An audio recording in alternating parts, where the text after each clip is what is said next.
My gosh. Oh, hamstring. Up, sniper, take the other picture.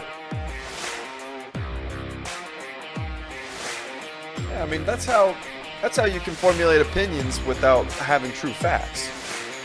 I'm telling you, think about it logically for just a second. Dear Reds fans, welcome back to the Zebra Zillionaires. It was a tough one yesterday. Live from Chatterbox Sports Studios, it's Off the Bench with Tom Brenneman. Well, hey everybody, it's your friend Elliot. It's not Tom Brenneman, but this is Off the Bench. Welcome on in, presented by United Dairy Farmers. What a magical day this is going to be. Listen, I know everybody makes fun of me for doing that. It's like some nervous tick I have. I have to touch my hair. It's just a nervous tick. You're going to have to see it all day long. That's your fault, not my fault for being distracted by it. Today's going to be a great day, a magical day. We were debating on who was going to host today. Reed probably wanted to host, but I said, you know what, Reed? I'm going to steal it from you, and I'm going to bother everybody today. So we're just going to have a fun show, and that's what this is going to be. Happy Friday to everybody. The weekend is here. Congratulations. You all made it. And now we're going to have a fun show. Yesterday was a wild day. I'll say that. We filmed the golf video, and it was one of the worst golf performances by both parties. Sean and I were at Houston Woods, and everybody else was, Casey, Reed, Trace, Booby. We were at Houston Woods, no joke. We were there for 3 hours. It was tough track. It was, Reed kept saying it was a tough track. It was the longest 9-hole round of golf I have ever played in my life. It was my idea to play the backside, and it was a mistake. It was just the biggest mistake of my entire life. You're going to see the video. I guarantee you it's going to be funny. I can't spoil it. I'm not going to spoil who won, but I think everybody's going to like it. Whoever guessed in the 50s for my score, you're going to be probably close. You're going to be probably close to that. Yesterday also, immediately after that, Casey, Reed, and I traveled down to I believe it's the capital of Ohio, Columbus. Mm-hmm. Got that one right, didn't I? Yeah. We traveled down to Columbus, and we witnessed a Columbus Blue Jackets game. Now, I had never been. Dallas Stars game. Dallas Stars game, sorry. We are Dallas Stars fans here. We were watching the... What was that, Casey? Some of us are. Some of us. Casey is... That's ridiculous. If you work for Chatterbox, you're a Stars fan. That's just how it rolls. That's what happened. I've never watched hockey. I watch playoff hockey. I really don't know players, unfortunately. How can you talk about sports and you don't know any single player that plays hockey? It's tough, but that's the reality. So yesterday I went there. We all went there. Casey and I were just wondering what the hell is going on. I don't know any of the rules. They're blowing whistles dead. Apparently, if the goalie catches the puck, the clock stops. That's just what happens. If you touch it, boom, clock stops. We also saw apparently nobody's allowed to grab a broken hockey stick if it falls on the ice. So if it falls on the ice, I guess it could be used as a weapon. I'm not sure what the rule is there. Some guy behind me was trying to explain it. But I'll tell you what, it was a fun atmosphere. No one really cared. None of the Blue Jackets fans really gave a damn about what the score was or what was happening. I think the loudest person there was Reed, and he was cheering on the Dallas Stars. It was just a fun time. I would go back again. They've got a cannon there. I don't know if you've ever been to the Columbus Blue Jackets. They've got a cannon. I guess they fire it at one lucky fan. Somebody gets hit with a cannonball and I guess gets to exit the game. I'm not entirely sure what happens. But it was a wild time. We also found out, Casey and I did, and this is going to be heartbreaking for a lot of you. Reed steals his jokes. Oh. Reed brought two of his good friends. Mm-hmm. They were great people. Mm-hmm. He steals their jokes and passes them off as his own. So Casey looked at me, I think, somewhere in the first period, and he's like, they're just saying what Reed says all week long. Why are they doing that? And then it got to like the second period, then the beginning of the third period, they're just telling Reed's jokes like word for word, verbatim. I'm like, with Reed, the same mannerisms, everything. The way they speak, everything was the exact same. And I'm like, what the hell is going on here, Reed? Aren't these your jokes? Are they stealing your jokes? And then his two buddies look at me and they go, what are you talking about? Steal his jokes. He steals our jokes. Apparently that Drew Sample joke of his that he's going to do all year long, that's not his joke. Listen, can friends not have jokes? So here's the thing. I'm blessed with some fantastic friends that are very funny people. We have a group chat that, much to the chagrin of our wives and girlfriends, we text in 300 texts a day, and we are constantly giggling at our phones. And it's open source, man. We all share each other's jokes. We don't know who started the Drew Sample joke. It wasn't from my original thought. No one knows where that came from, but it came from that group chat. No one knows when we're watching a game while we yell, "It's hard to beat the Jackets and the refs," that whole joke. All the stuff we do during a game, it's all from the group chat. So yeah, I'm just the one that gets to be the mouthpiece. Do I benefit the most from the group chat? Sure, because I've got a little bit of a platform. But I'm not going to shy away. Those aren't their jokes as much as they're my jokes. We all share them. It's all open source. We're all friends. It's all together. They know that. But when you hang out with us, yeah, it's a little jarring if you didn't know that that's where they came from. It's just tough to see. A lot of people on X.com, there's been a lot of swirlings, a lot of clamoring that Reed is the funniest person on this show. And it's just tough to see that all his material, literally all of it, is not his. And it's heartbreaking.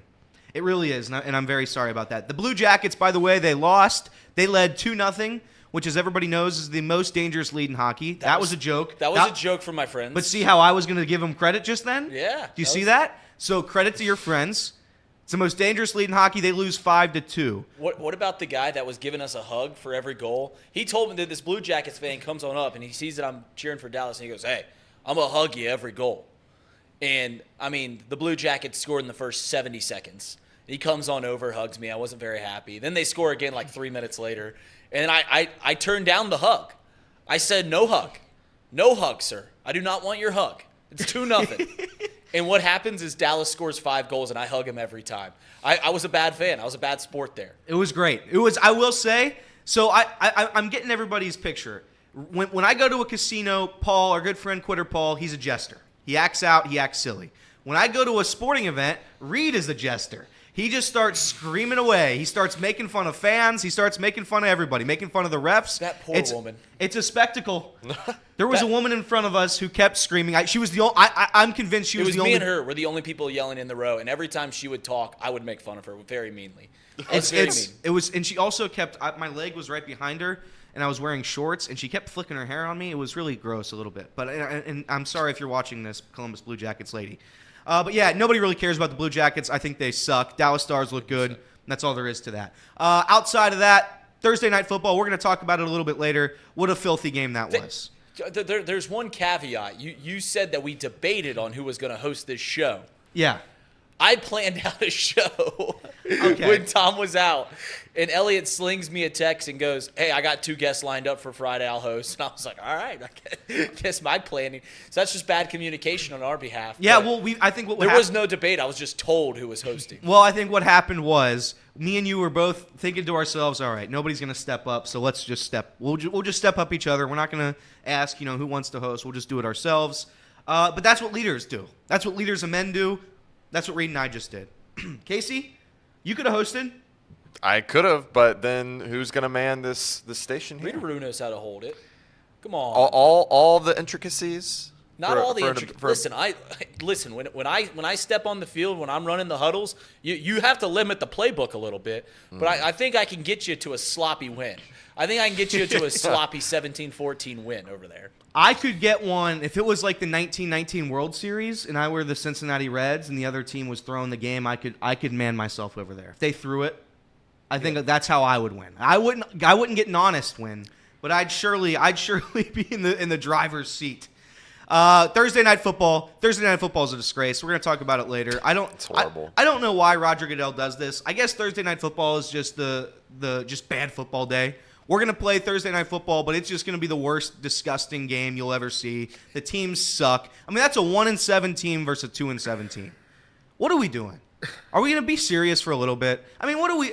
I'm trying to watch football here. And again, here's the thing about football, the NFL. I love it so much. When it's March or when it's April, you're begging for the NFL. You're begging for it. You're begging for a 1-7 Panthers versus a 2-7 Bears. You're begging for it. But when you get there, it's tough to watch. Bryce Young's horrible. I mean, again, we're going to talk about this a little bit later, but Bryce Young's just bad. I mean, that's just a bad quarterback. And I guess they don't. Casey told me yesterday they don't own their draft pick. That goes to the Chicago Bears. So that was a win-win for the Bears. It was yesterday. a win-win for the Bears, regardless of what happened. That's wild to me, man. That's wild. So all right, then I guess. So what do the Panthers play for this year? They're just playing to be bad? Well, that's where the Bears were a couple years ago. If you recall, when they were really, really bad, they had traded away their first-round draft choice. I think it was Justin Fields' first year when Andy Dalton they were splitting time and stuff like that. That year, the Bears did not have a first-round draft choice. And you want to talk about no light at the end of the tunnel. When you are terrible like the Panthers are and you don't have a first-round draft choice, I mean, there's just no hope. The thing about Thursday night football is every team has to play a Thursday night game, right? Yeah. That's the rule right now. They don't have that rule for Sunday night and Monday night. They did change the rule this year, so the owners agreed on it that they will flex late season Thursday night games. Amazon wanted that. They paid $1 billion. They said, listen, if we're paying $1 billion for this time slot, we're going to get to choose who plays late in the year, which is fair. I think there was like 2 teams that said no to that. One of them, of course, is the Bengals because We always say no. I mean, you want to talk about putting anything up for votes? The Bengals just say no every time. It's awesome. I mean, Well, they wanted the Friday game, right? They wanted the Black Friday game, and the NFL told them no. Did you hear about that? oh no, I didn't hear that. So the Bengals wanted to be like the staple of Friday night football because I guess the NFL is now stealing Black Friday. The Bengals were going to be that team, but the NFL looked at them and said no. So I thought that's pretty interesting. The Bengals are going to have to save the NFL once again. I mean, every time that the NFL's in trouble, who do they call? Big Daddy Bengals to come in and save the day because next Thursday Night Football is a great game. What is it? It's Ravens-Bengals. That's a pretty good one. That's a good one. That's fantastic. I mean, we had the best Sunday Night Football game of the year with the Bills this past year. Mm-hmm. Don't fact check that. We had the best Monday Night Football game of the year, us versus the Rams. Don't fact check that. So what are we going to do? We're just going to go for the sweep and get the Thursday Night Football game. That one you can fact check. That's right. So the Louisville Cardinals, a.k.a. Scott Satterfield's real team, they also won yesterday. I assume they're going to be in the top 10 because I bet somebody drops, right? I think Washington plays somebody good. There's a lot of good games in college football this week. So I bet Louisville, Scott Satterfield's team, they are going to be in the top 10 for the first time in seemingly forever. This is pretty embarrassing for my boy Scott Satterfield. He was booed all the way home to Cincinnati, booed out of Cardinal Stadium, booed. What's their stadium called? Is that I'm gonna forget names. I forget names now. I don't know what happened to me. It's not the KFC Yum Center. KFC Yum Center is their basketball arena. I think it's Papa John's. Papa John's Field. The Yeah, Cardinals field, it's right there, and Is it? look to your, What is it? Cardinals compete. Nope. Oh wait. Arenas, yeah. Oh wait. L&N Federal Credit There you Union. go. Oh, I thought it was Papa John's. For I think some it reason. was. That's a while. Which L&N. would make sense because Papa John's is a Yum brand. Yes. Is a Yum brand. Fun fact, it's all owned by Pepsi because they couldn't sell Pepsi product. Really? Yeah. How about that? All right. Well, anyway, the Cardinals won. They beat they beat the Cavaliers of Virginia, who respectfully are a disgrace. So, not much there in college football last night, but that's pretty much it. We are going to have a very special guest coming on in about a minute. He is my very good friend, and he's actually the one who introduced me to Chatterbox Sports.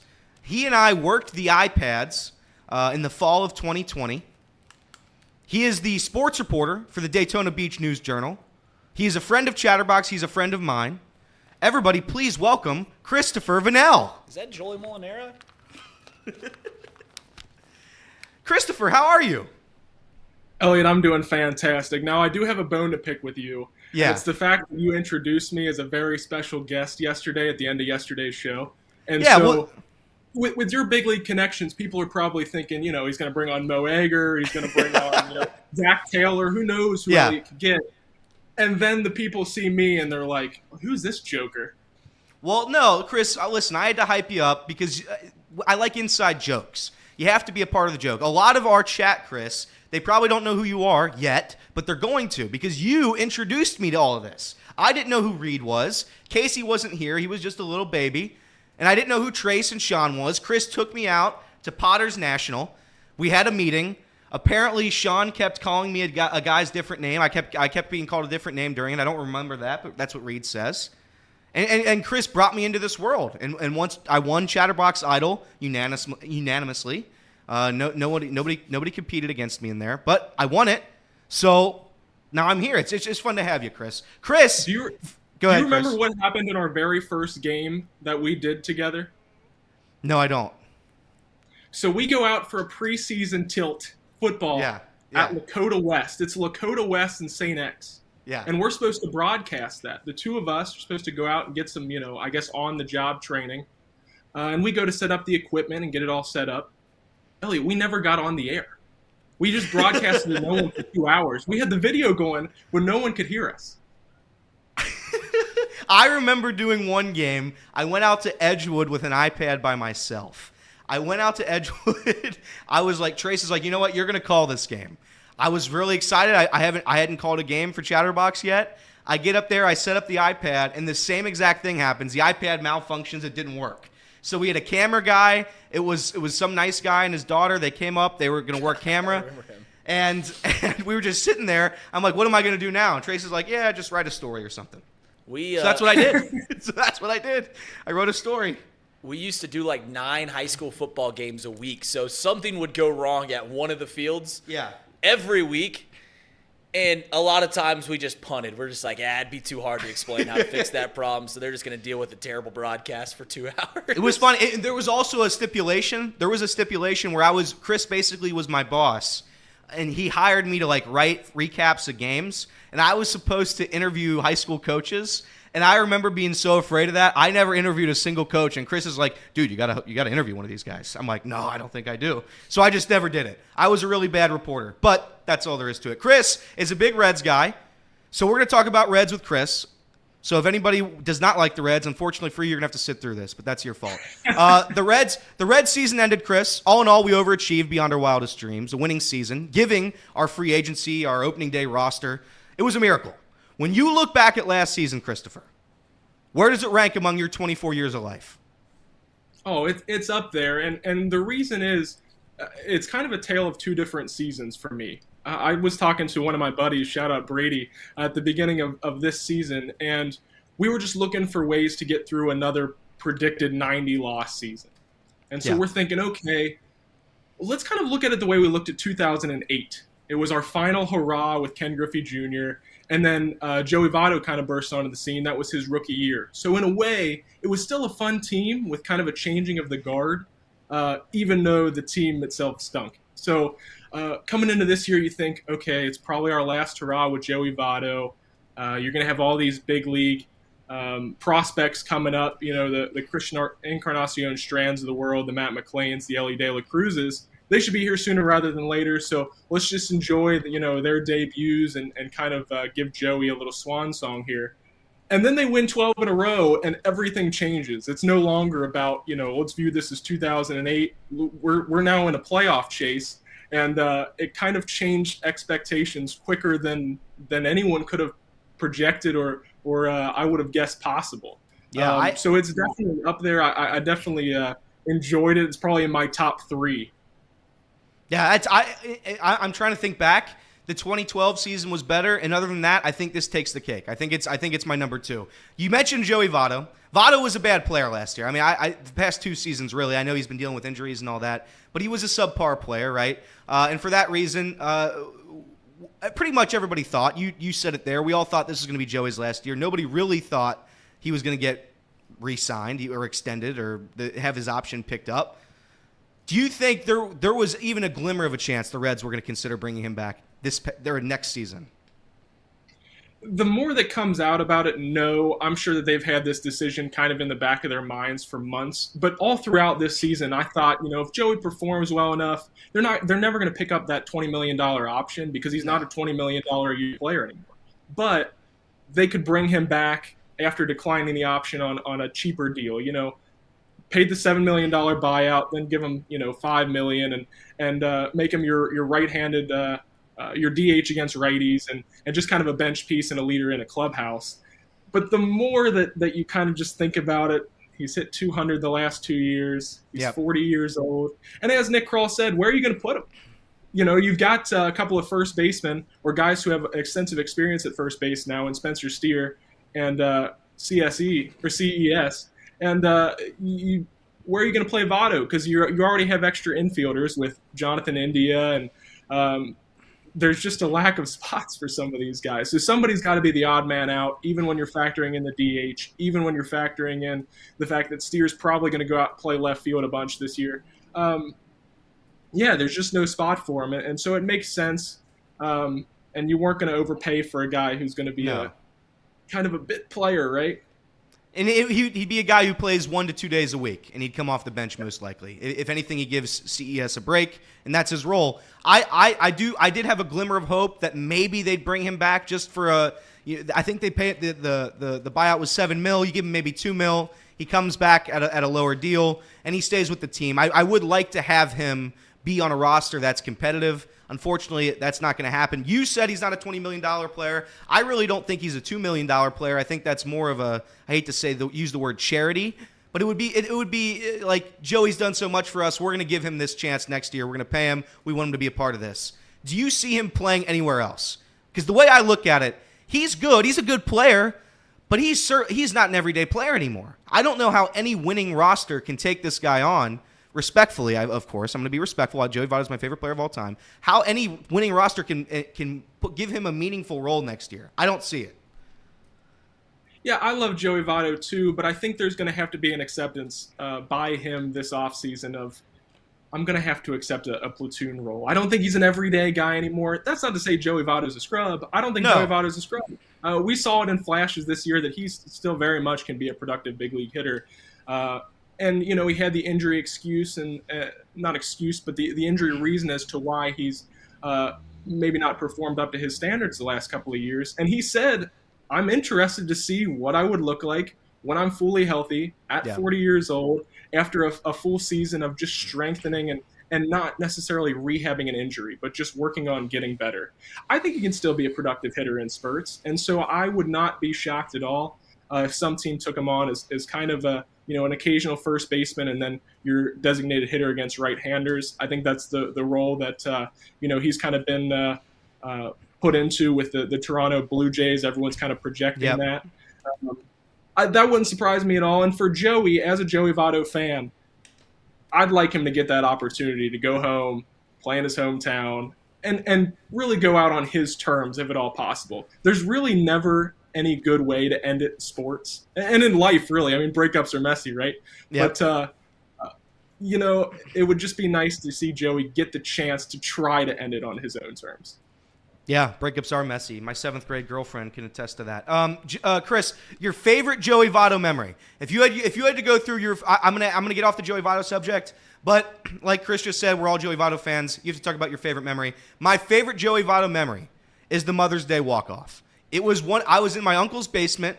I think it was, I don't know what family gathering it was, but we were all down there. It was a walk-off grand slam with the pink bat. It was one of my favorite moments of all time. Was it Mother's Day? What? It was on Mother's Day. It was on Mother's Day, and it was actually a 3-home run game. That was his 3rd homer. And was it really? That was going to be I on don't even my remember list. that. Yeah. And so I was sitting at my kitchen table doing some, homework assignment after the family had all left, from the Mother's Day celebration. But yeah, that would be on my list. That was Joey Votto in his prime. He's the best hitter in the world at that point. And then this is recency bias kicking in, but because I live in Florida now, I knew that I was only probably going to get to one Reds game this past season.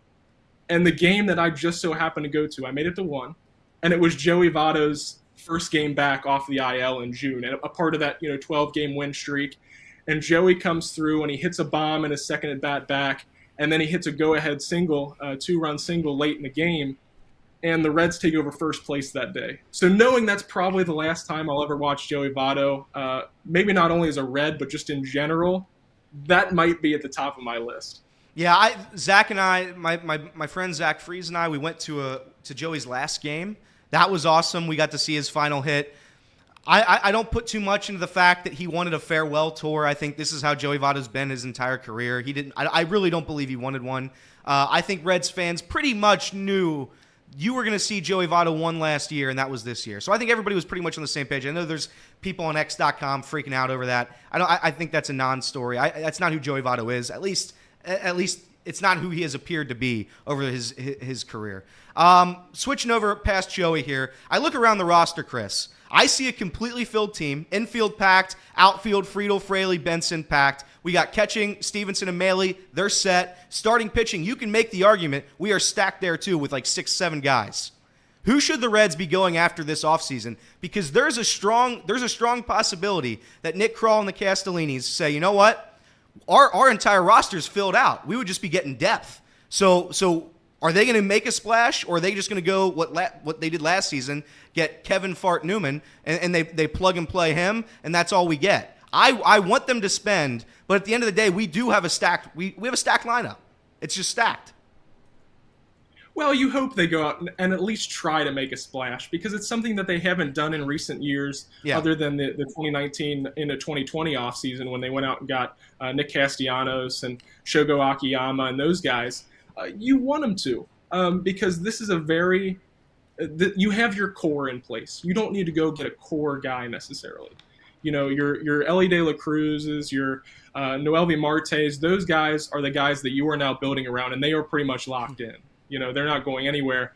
Yeah. But there may be some spots. You have holes to address, and that's kind of what it's about for me. I think you need a starting pitcher, just a hammer in the starting rotation. You need a top 2 guy with veteran experience. And if you strike out on getting him, well, that's okay, because you do have all that depth that you mentioned. Brandon Williamson and some of those guys that debuted this year. You have good depth. But where is the number 1 or the number 2 coming from? You're hoping that Hunter Green develops into that.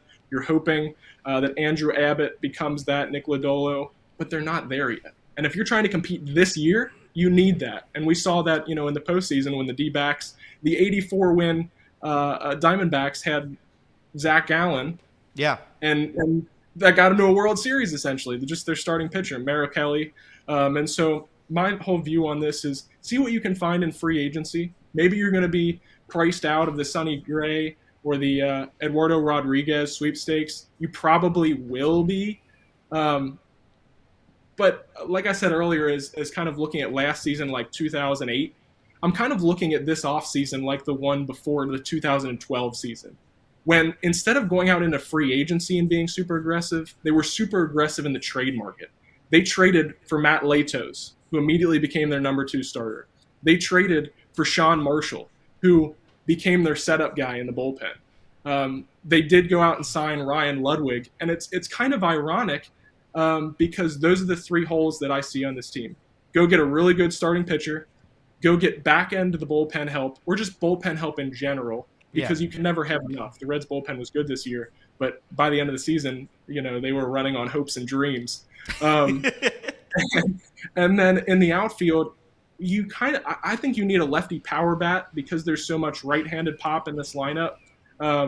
Christian Encarnacion Strand, your whole infield, with the exception of Ellie De La Cruz, who's a switch hitter, is right-handed. And so, you've got a couple of lefties in the outfield right now, Jake Fraley, Will Benson, TJ Friedel. But if you're going to make a trade for a top-end starting pitcher, like you might need to do if you're priced out of those free agency sweepstakes, then you might have to give up one of those guys. You might have to throw in a Will Benson. You might have to deal a Jake Fraley. So I would go after a starter, a couple of bullpen guys, and an outfielder, power-hitting outfielder. I've seen Jorge Soler. People want Jorge Soler, and that wouldn't be bad, but I'd prefer a lefty if you could get him. Cody Bellinger's probably too expensive, and there's probably people in Reds country who don't really want a Cody Bellinger anyway. But again, you might just have to go into the trade market and see what happens. Yeah, and I agree with you. The starting pitching thing, I feel like we're still missing our number 1. For about a month and a half stretch, it was Graham Ashcraft. For another month and a half stretch, it was Andrew Abbott. And for the other month and a half stretch, it was Hunter Green. So I would like to find a number. Right? Yeah, that's none, what you just need. none. So, and I agree with you. The bullpen you brought up, it was arguably the best part of last year's team, arguably. What are the odds Ian Jabot, Derek Law, and the rest can replicate what just happened? Because I put the odds at 0. Yeah, that's where I have it too. And I'm not saying those are bad guys, but it's just the way bullpens fluctuate. We saw a very similar cast of misfits 2 years ago be an awful bullpen. And Ian Jabot was in that bullpen. Yeah. And, different guys that were still around, they just all pitched collectively well this season. And when they had injuries or when, guys, kind of came and went, they stepped up. We had Michael Marriott, coming in and dealing. We had just different guys filling in. And so, no, you need more depth. Not all those guys are going to stay healthy. Not all those guys are going to be as good as they were last year. And still, I think you're kind of missing. You have Alexis Diaz in the ninth, but I still think you're missing that 7th or 8th inning guy to kind of pair with Lucas Sims and say, all right, Lucas, you get the 7th. All right, whoever, you get the 8th. All right, Alexis, you get the 9th. And you feel really good about that. Elliot, I know Ian Jabot's your guy. He is. Pitched really well last year, but do you He like is. Ian Jabot? Do you trust Ian Jabot to trot out there in the 8th inning with a one-run lead? I can't make this more clear. I don't trust Ian Jabot at all. Anytime he trots out into the game to his Great Britain theme song, I literally start to shake. I start to sweat and shake. I know he had a decent ERA. I think it was like 3.6 last year, but he did appear in every single game. So that's a pro for him. He's ready to roll. He appears in 95 of the games. Good for him. But at the end of the day, I don't trust Ian Jabot. I don't trust really any of these guys. Lucas Sims started getting shaky at the end. TJ Antone can't stay on the field. God love him.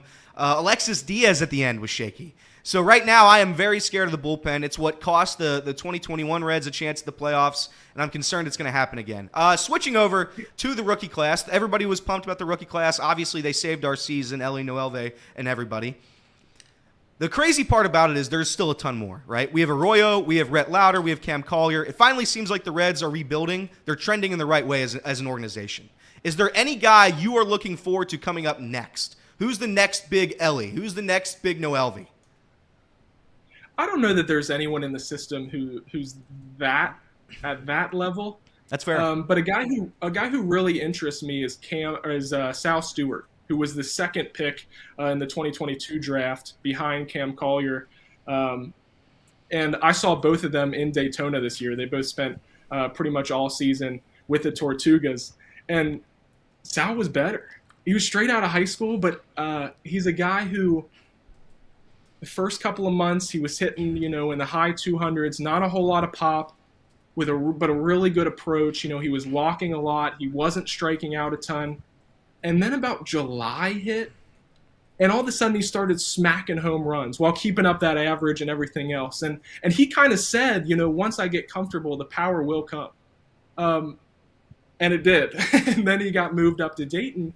And he's another guy who I think could kind of be on a fast track. Now, he's going to be like 20 years old. He's not debuting this upcoming season. Yeah. He probably won't debut the next season. But he's another guy who you can plug in. He was drafted as a third baseman. They tried him a little bit at second in Daytona, although that didn't go super well. They didn't love him there because they cut that experiment after like half a season. But he's a guy who he's got good enough speed. Maybe you can move him, to a corner outfield spot. Move him over to first base, just kind of fill in where you need. But yeah, he's a guy who's really interesting to me. I really like his long-term outlook. I like it. Switching to the outlook of next season, part of the past season's magic was that we were supposed to be, and I say this with love and respect, we were supposed to be really shitty, right? The Reds were supposed to be a bad team. They were projected 64 wins at one point. I think that number got up to 68. You see it with the Bengals now, right? The expectations start to rise. With it come the responsibility of winning meaningful games, proving to the city that you're good, proving to the national media that you're good. Do you see the Reds not only getting to the postseason this year, but winning a playoff series for the first time since Prohibition? That's so tough, to be honest with you. I do think they will be in contention all year long.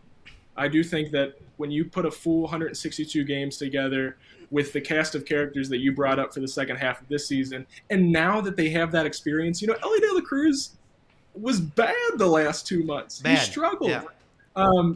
But we saw flashes, and he was starting to make those adjustments, and you hope that he makes those adjustments going forward. What can he do over 162 games after getting some experience? I'm excited to find out. I think you can say the same about Christian Encarnacion Strand, who heck, he might go out and hit 30 home runs next year with the pop that he showed at the end of this season.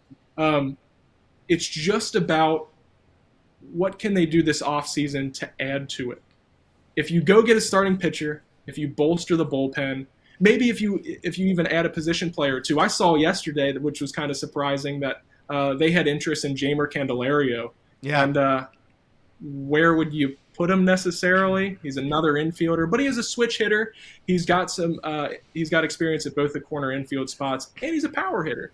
He's going to hit you 20, 25 home runs a year. So he would be interesting. Can you add a guy like that to your bench to kind of play in the Nick Senzel, almost play every day, but play some first, play some third, DH, just switch him around in the lineup a little bit. Can you add a guy like that instead of signing your boy Kevin Newman, Fart Newman, and having that be your first reserve off the bench? You'd like to improve that, and if you can, I think the Reds have a very good shot at being in the playoffs next year. I don't know about winning a series. We'll get there when we get there.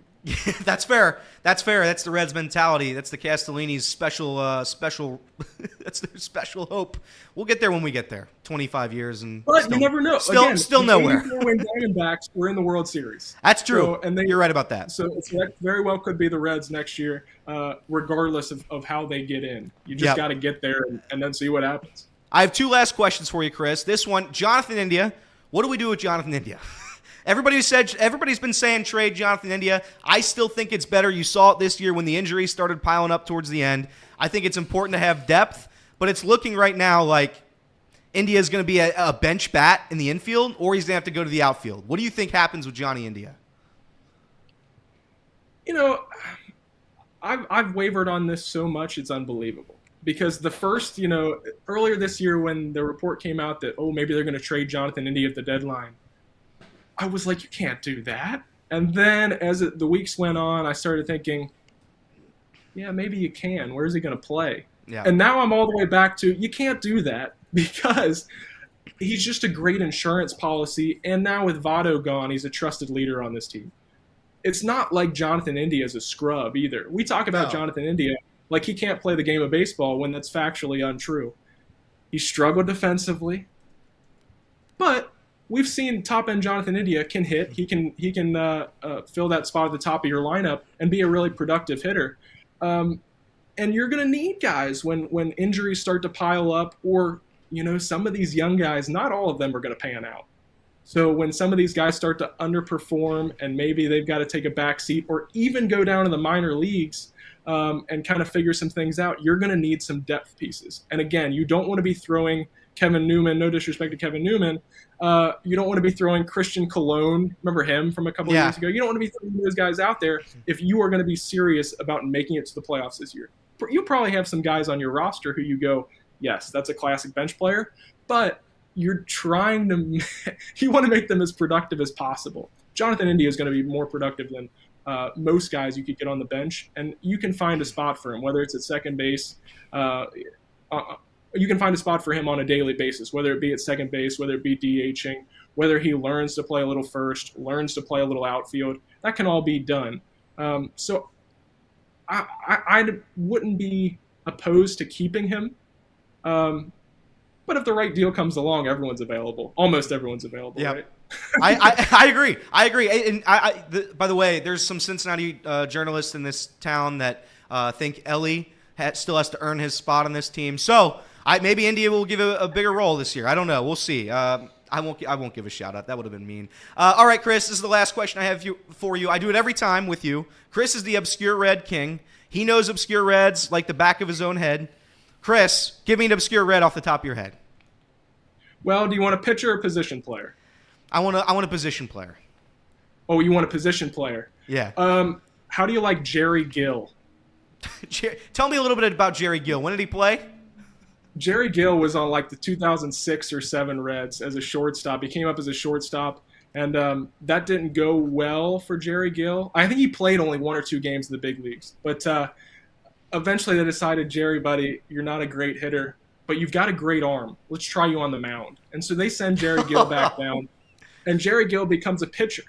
And he never made it back to the big leagues, but he will always have a couple of appearances in the infield for the Cincinnati Reds during really just the dark ages of the franchise. We're talking like 2007. Jerry Gill. All right, well, I've never heard of him, and neither has anybody watching, but Jerry Gill, thank you for your service for the Reds. That was another Castellini special, so thank you, Jerry Gill. Christopher, thank you. I have one question for you to kind of put a nice, neat bow on the Reds season. Sure, And it's something, it's not Joey Votto, but I don't want you to cry because it's over. I want you to smile because it happened. Mm-hmm. Ricky Karcher is no longer a Red. It's heartbreaking. It's heartbreaking. Where were you for the Ricky Karcher game? This is a good question. The Ricky Karcher game, I believe. I believe I was I at home? I think I was at. Did you host? Was I the with Reds that night? I might have hosted the Reds. No, I didn't. No, I didn't. I think I was at a bar with Zach. I think that's where I was, and I'm almost certain he came in and he just started blowing it. I think I left the bar early and I got home, and that's when I started seeing what was happening. So Ricky Karcher, man, what a story, what a career. He elected free agency. I wish him well. Could he be the next big name? Could he be the next Mariano Rivera? Maybe. I doubt it, but he could certainly try. Chris, where can people find you? I'm at Chris A. Vinel on Twitter, or X, or whatever we're calling it these days. Okay, so there we go. Chris Vinel, thank you very much. A loyal listener of Chatterbox. He introduced me to the world of Chatterbox. Thank you very much, Chris, and I assume I'll talk to you after the show. Absolutely. Thanks for having me on, and shout out to the chat members. See, I watch often, and so I know of the Everett Henrys and the Mouse Cops and those boys. I know all about them, so shout out to those guys. God love you. Those are a bad bunch of characters out. Mouse Cop and Everett Henry. God love you, Chris. That's slander, Reed. That's slander. Chris, we'll see you, buddy. I'll talk to you in a bit. Take care, guys. See ya. That's Chris Vinel. That's my good buddy, Chris.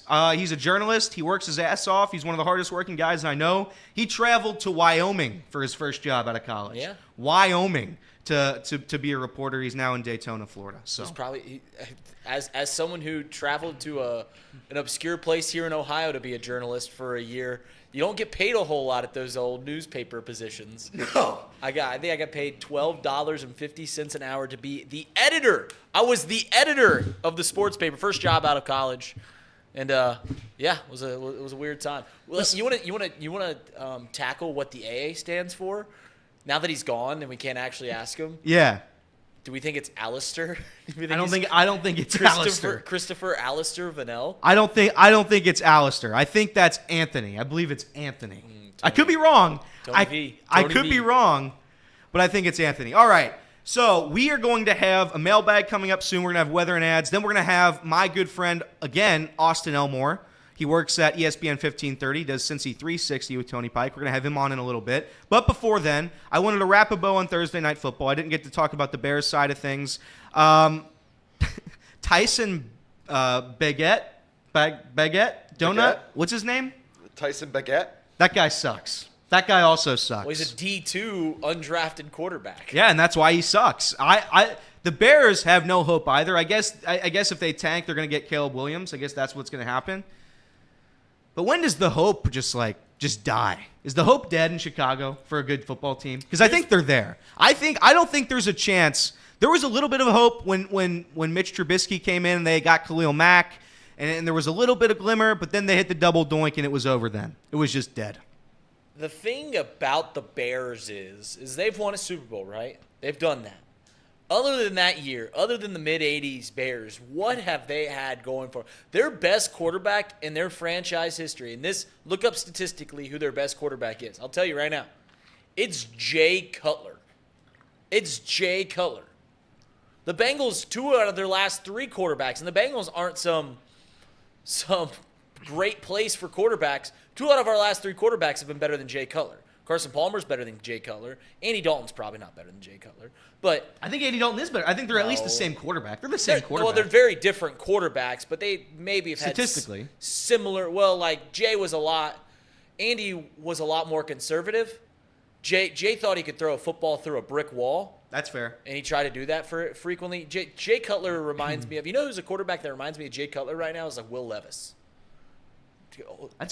Put a pin in Will Levis being the next Jay Cutler. I like that. That's a good comparison. Casey and I were on our ride back home from Columbus, the 90-minute track. By the way, shout out to the construction there. I don't know if Reed hit that, We hit about 3 different detours. Did you hit detours? Which way did you come home? I don't know. Did you come home 71 or did you come home 71. 675? 71. Oh yeah, didn't take us long. I mean, You didn't have any rerouting? not at all. You guys That's- got on 71 and you had to reroute? I wonder why we had to reroute, Elliot. Casey, look at Casey not even looking over here. Casey doesn't like Waze. I don't know what kind of directions you guys use. Some use Google Maps. Some You ever use heard of waves? some You ever heard of waves? Waze, I know not Waze. Waves. Waze- It's called Waze is Waze, popular. and Waze is the best thing because it auto generates everything. But apparently Google Maps does that as well, which I was unaware of. I thought it was just a sham. Doesn't auto-generate anything. Yeah, it does. Waze What- is a super app. Everybody, all my homies use Waze. See, I've had this argument with Trace because Trace thinks it's crazy that I use Apple Maps. It is. That's wild. That's not wild. They're the Because same he uses thing. Google Maps. I don't know. Put in the chat what maps service you guys use. I have never, quite literally never, had a problem with Apple Maps. I have never once been using Apple Maps and thought, man, there was probably a service that could have got me there quicker.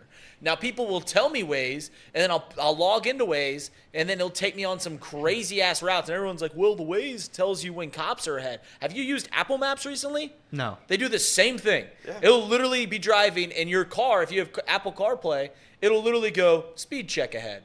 And then you'll look outside, and yeah, there's a cop a quarter of a mile away, and you see him from here to there. How about that? Hazard coming up. Well, Apple Maps does all that. Waze is the best. Everybody loves Waze. You should all use Waze. But anyway, we're going home. I needed an Adam Thielen 50-yard gainer. I needed 50 yards. It would have completed about a $300 day for Elliot. He got to 42, and it stalled out, and I died. They attempted a 49-yard field or a 59-yard field goal. They used a horrible timeout, which upsets me tremendously. Frank Reich's such a bad coach. Frank Reich used a timeout. They were under the 2-minute warning. They had 3 timeouts, which means essentially that the game's not over. All you got to do, if you don't get it, you call 3 timeouts. You're going to get the ball back with a minute 30, and you're going to still have a chance. He called a timeout. You lose that opportunity. You kick it on 4th and long, 59-yard kick. Missed it. Eddie Pinheiro, not even close. So bad game for Elliot. Timeout. Did Waze take you like on a crazy route? I didn't hear the end of that story. Like, why is Casey mad about Waze? Because it took us right into the construction where you can't. There's no. It didn't take us to the detour. It didn't do any of that. It took us right to the construction, and then we got off the exit. We're going, and then there's more construction. It didn't take us to the right detour, and then we gotta go. Remember whatever that number was, exit 99A or whatever it was, and then it.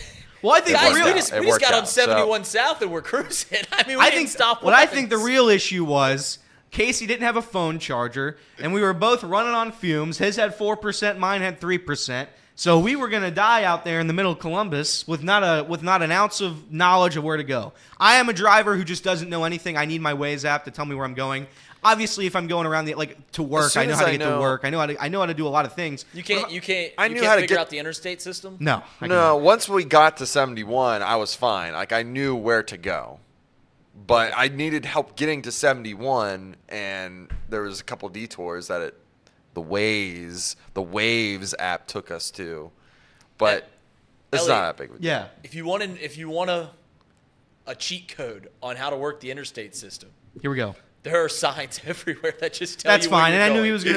he was gonna be a smart ass, and that's fine for Reed. It'll All say right, 71 South Cincinnati. it's time for a mailbag. Reed, can you hand me my mailbag thing? Yeah, I need sure. my mailbag thing. We didn't get to do yesterday's mailbag, so I saved it for today. I thought it was such a good one that we're gonna use it today. Oh, there he is! Look at that! What a silly show this is. What a serious sports talk show. You know, you told me that you were going to use that. I need to quickly pull it up real quick. See? All right, well, I got it. you got it. You good? Yeah, I'm good. All right. You ready for the intro? Yeah, run the intro. We just got a letter. We just got a letter. We just got a letter. I wonder who it's from. So today's mailbag comes from, let me open it up. Let's see here. Today's mailbag comes from sweet little Vivek from Mrs. Ramaswamy's class. Vivek and his friends are first place in their school's recess basketball league. However, they also have set the county record for most technical fouls in recess basketball history. After every made shot, Vivek and his friends do cartwheels and somersaults until his fellow second grade classmates are in tears. he takes after his favorite player, Giannis, of the Bucks. Last night, or 2 nights ago, Giannis was thrown out for an egregious taunting foul, an egregious foul. Vivek's dad had to turn off the TV in disgust after he saw it. Do you agree with the ref's decision from the opposite side of the court to toss a generational superstar who I'm sure people traveled a couple hours to come see? Do you agree with this decision to toss him for this?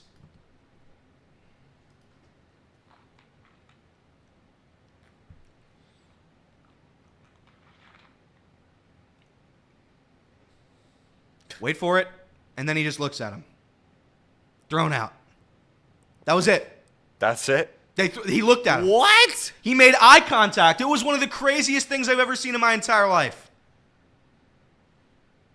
Man, that ref looks pissed, too. Is there anybody more delightful than Giannis experiencing American things? No. Have you seen his post-game interviews where he tries Oreos? Yeah, I do He's like have that. you ever had an Oreo? It's like, yeah, Giannis. I saw this, and it was one of the most disgusting things I've ever seen. It really was. I don't know how one can do that. And the referee, by the way, the referee that made that decision was on the opposite side of the court. He was at mid-court. The guy that was under the basket said nothing.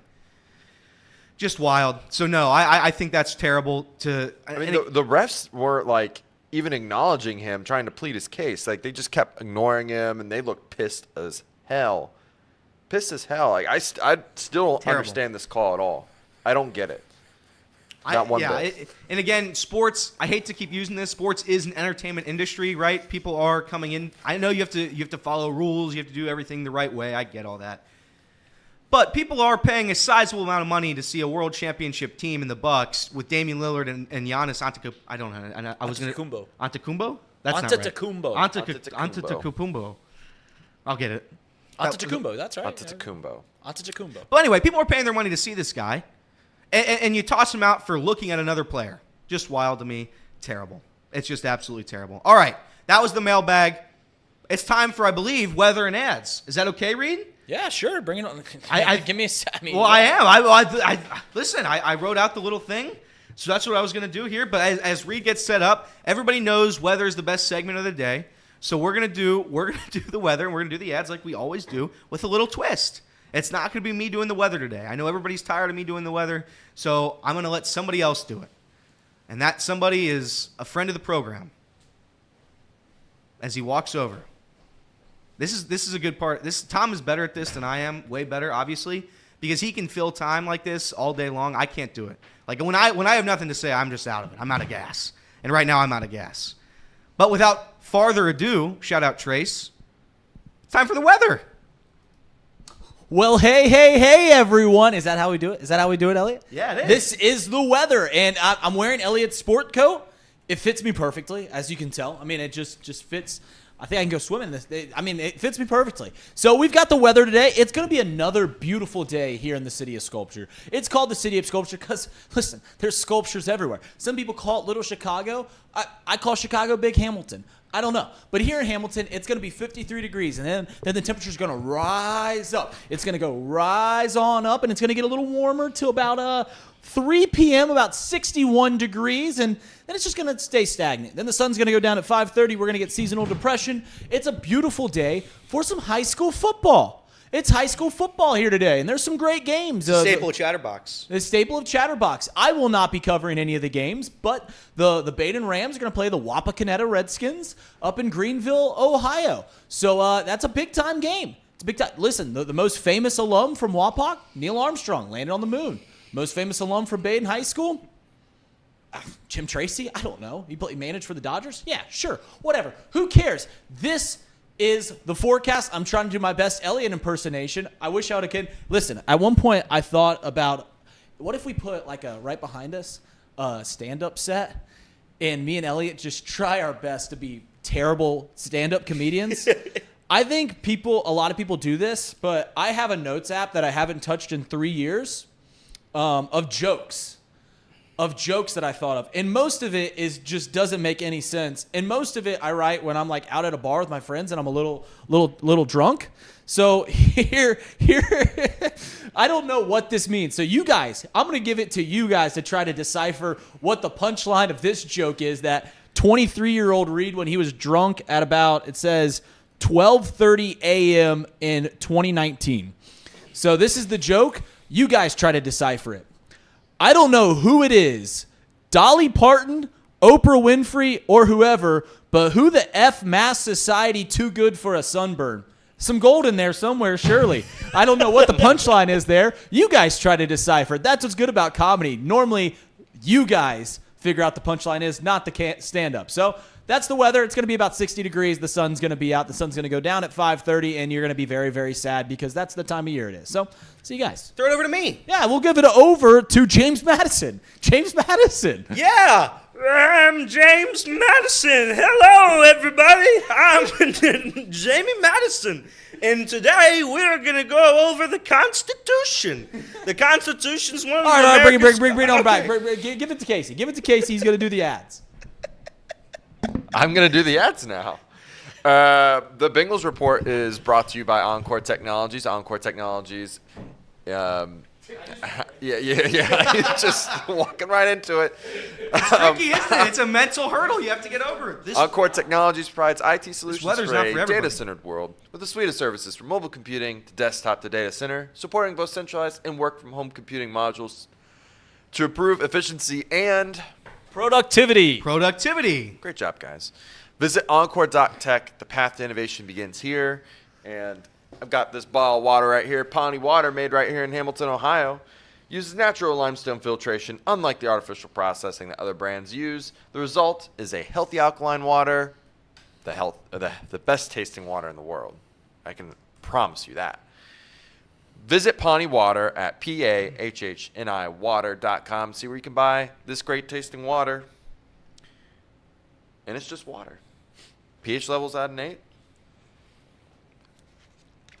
So Is that it? Yeah, that's I it. mean, I like the natural limestone filtration. Is that the Casey. transition? That's what I like. I like the natural limestone filtration. It's the best part of the water. So also it gives you an involuntary response. This is just a caveat about it. Yum. So as you can tell, when Tom's not here, when Trace isn't here, we do a very serious show. Even when they are here, we do a very serious show. So thank you for being a part of it. We do have a super chat from Mr. Mo. Did it about 20 minutes ago. Oh. $2 super chat from Mr. Mo. He said, Chicago's QB's name I pronounced Bilbo Baggett. Bilbo Baggett. Bilbo Baggett. Baggett? Baggett. Okay.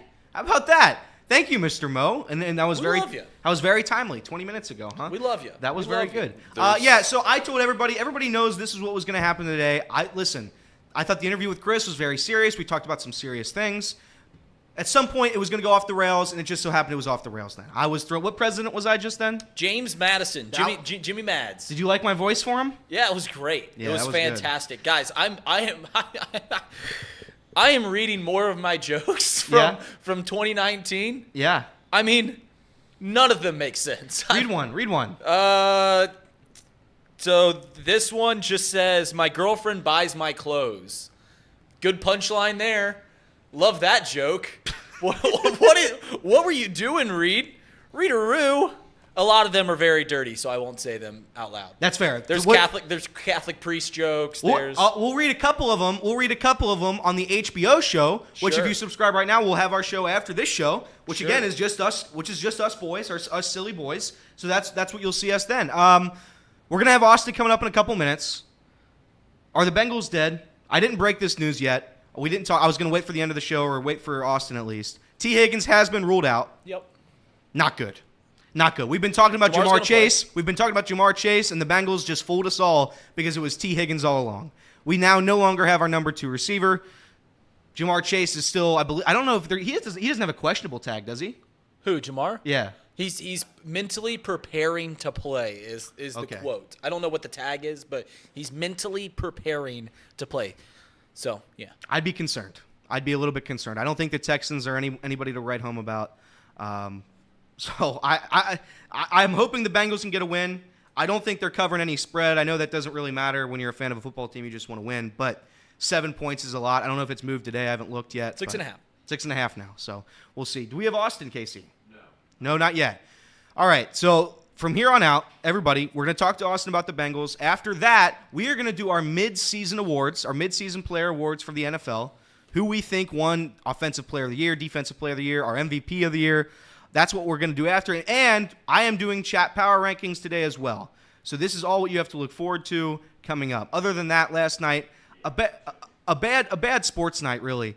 I know we saw the Dallas Stars, but there was just no college football other than Louisville playing a horrible Virginia team. College basketball is still not there yet. I love college basketball. Don't get me wrong. I love it. The UC basketball Bearcats are one of my favorite teams. They're a top 3 team I support and I care about. But I mean, college basketball right now is tough. It's just big dogs playing little dogs, and the little dogs just cry. Except for Michigan State. Shout out Michigan State with their bum-ass basketball program. Tom Izzo doesn't get it done. All right, we have Austin. I see him. So we now welcome on a very special guest.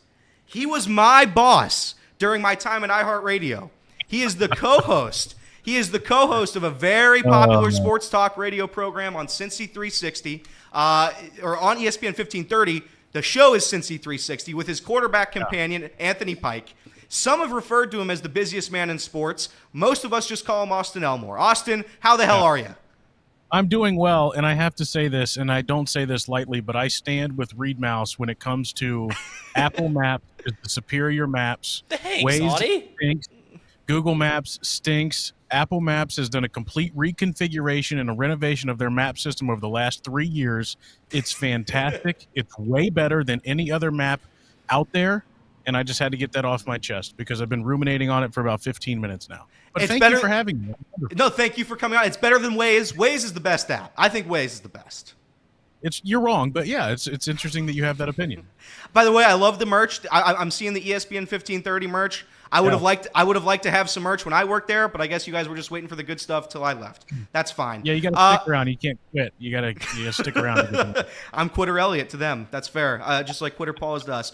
Getting right into it, Austin. I know you're a very busy man. The Bengals are going up perhaps against one of the more friskier teams in the league, the Houston Texans. If you had to give me the main key to this game, what would it be, Austin? Just figure out a way to win, I guess. It's like, how can you force C.J. Stroud to look like a rookie quarterback? Because he hasn't looked like that through the first 8 weeks of this season, 9 weeks of the season. 470 yards and 5 touchdowns last week. The league-leading touchdown-to-interception ratio, 14 touchdowns to 1.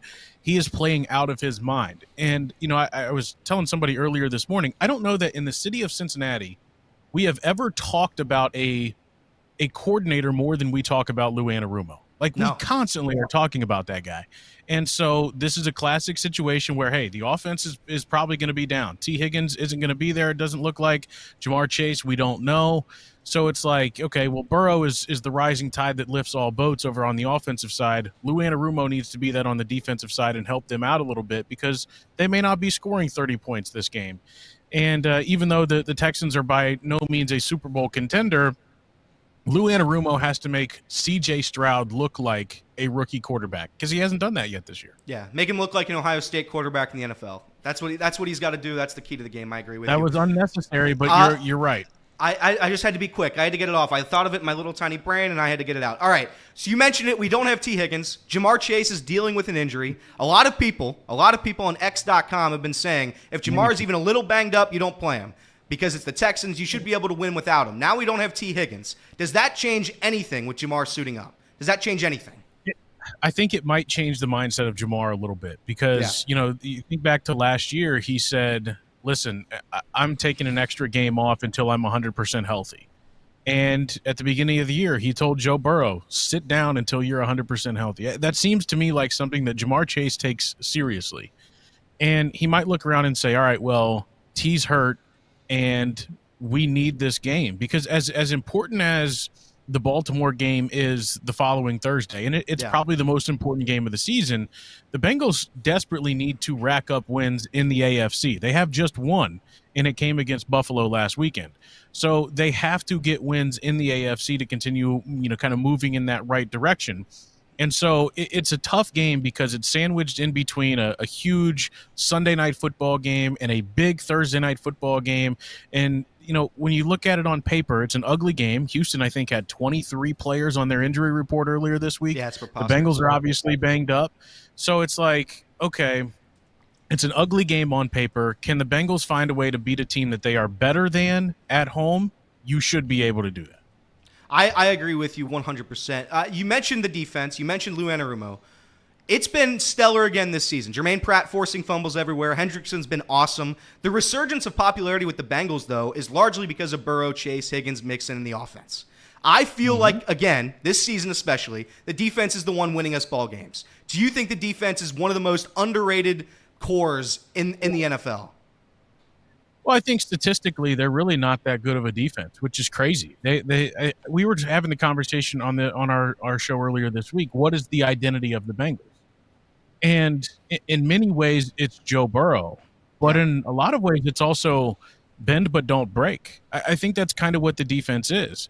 If you think back to the first month of the season, they were one of the worst defenses in the National Football League. The worst. They could not stop the run.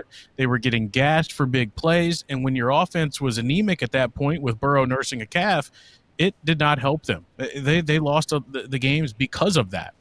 And so they have taken some time since week 5, they have certainly started to recover and look like the team we expected them to be. But I think when you look at the defense as a whole, they give up a ton of yards. They do, but they have fixed their rushing yards. That's the thing. I think prior to week 5, they were like 28th in the NFL in rush yards. Now they're up to 14th. So when you are able to take away the run and force them into your strong suit, which is rushing the passer and a solid defensive backfield, then you're going to start winning games. On top of that, Burrow gets healthy and you're playing complementary football.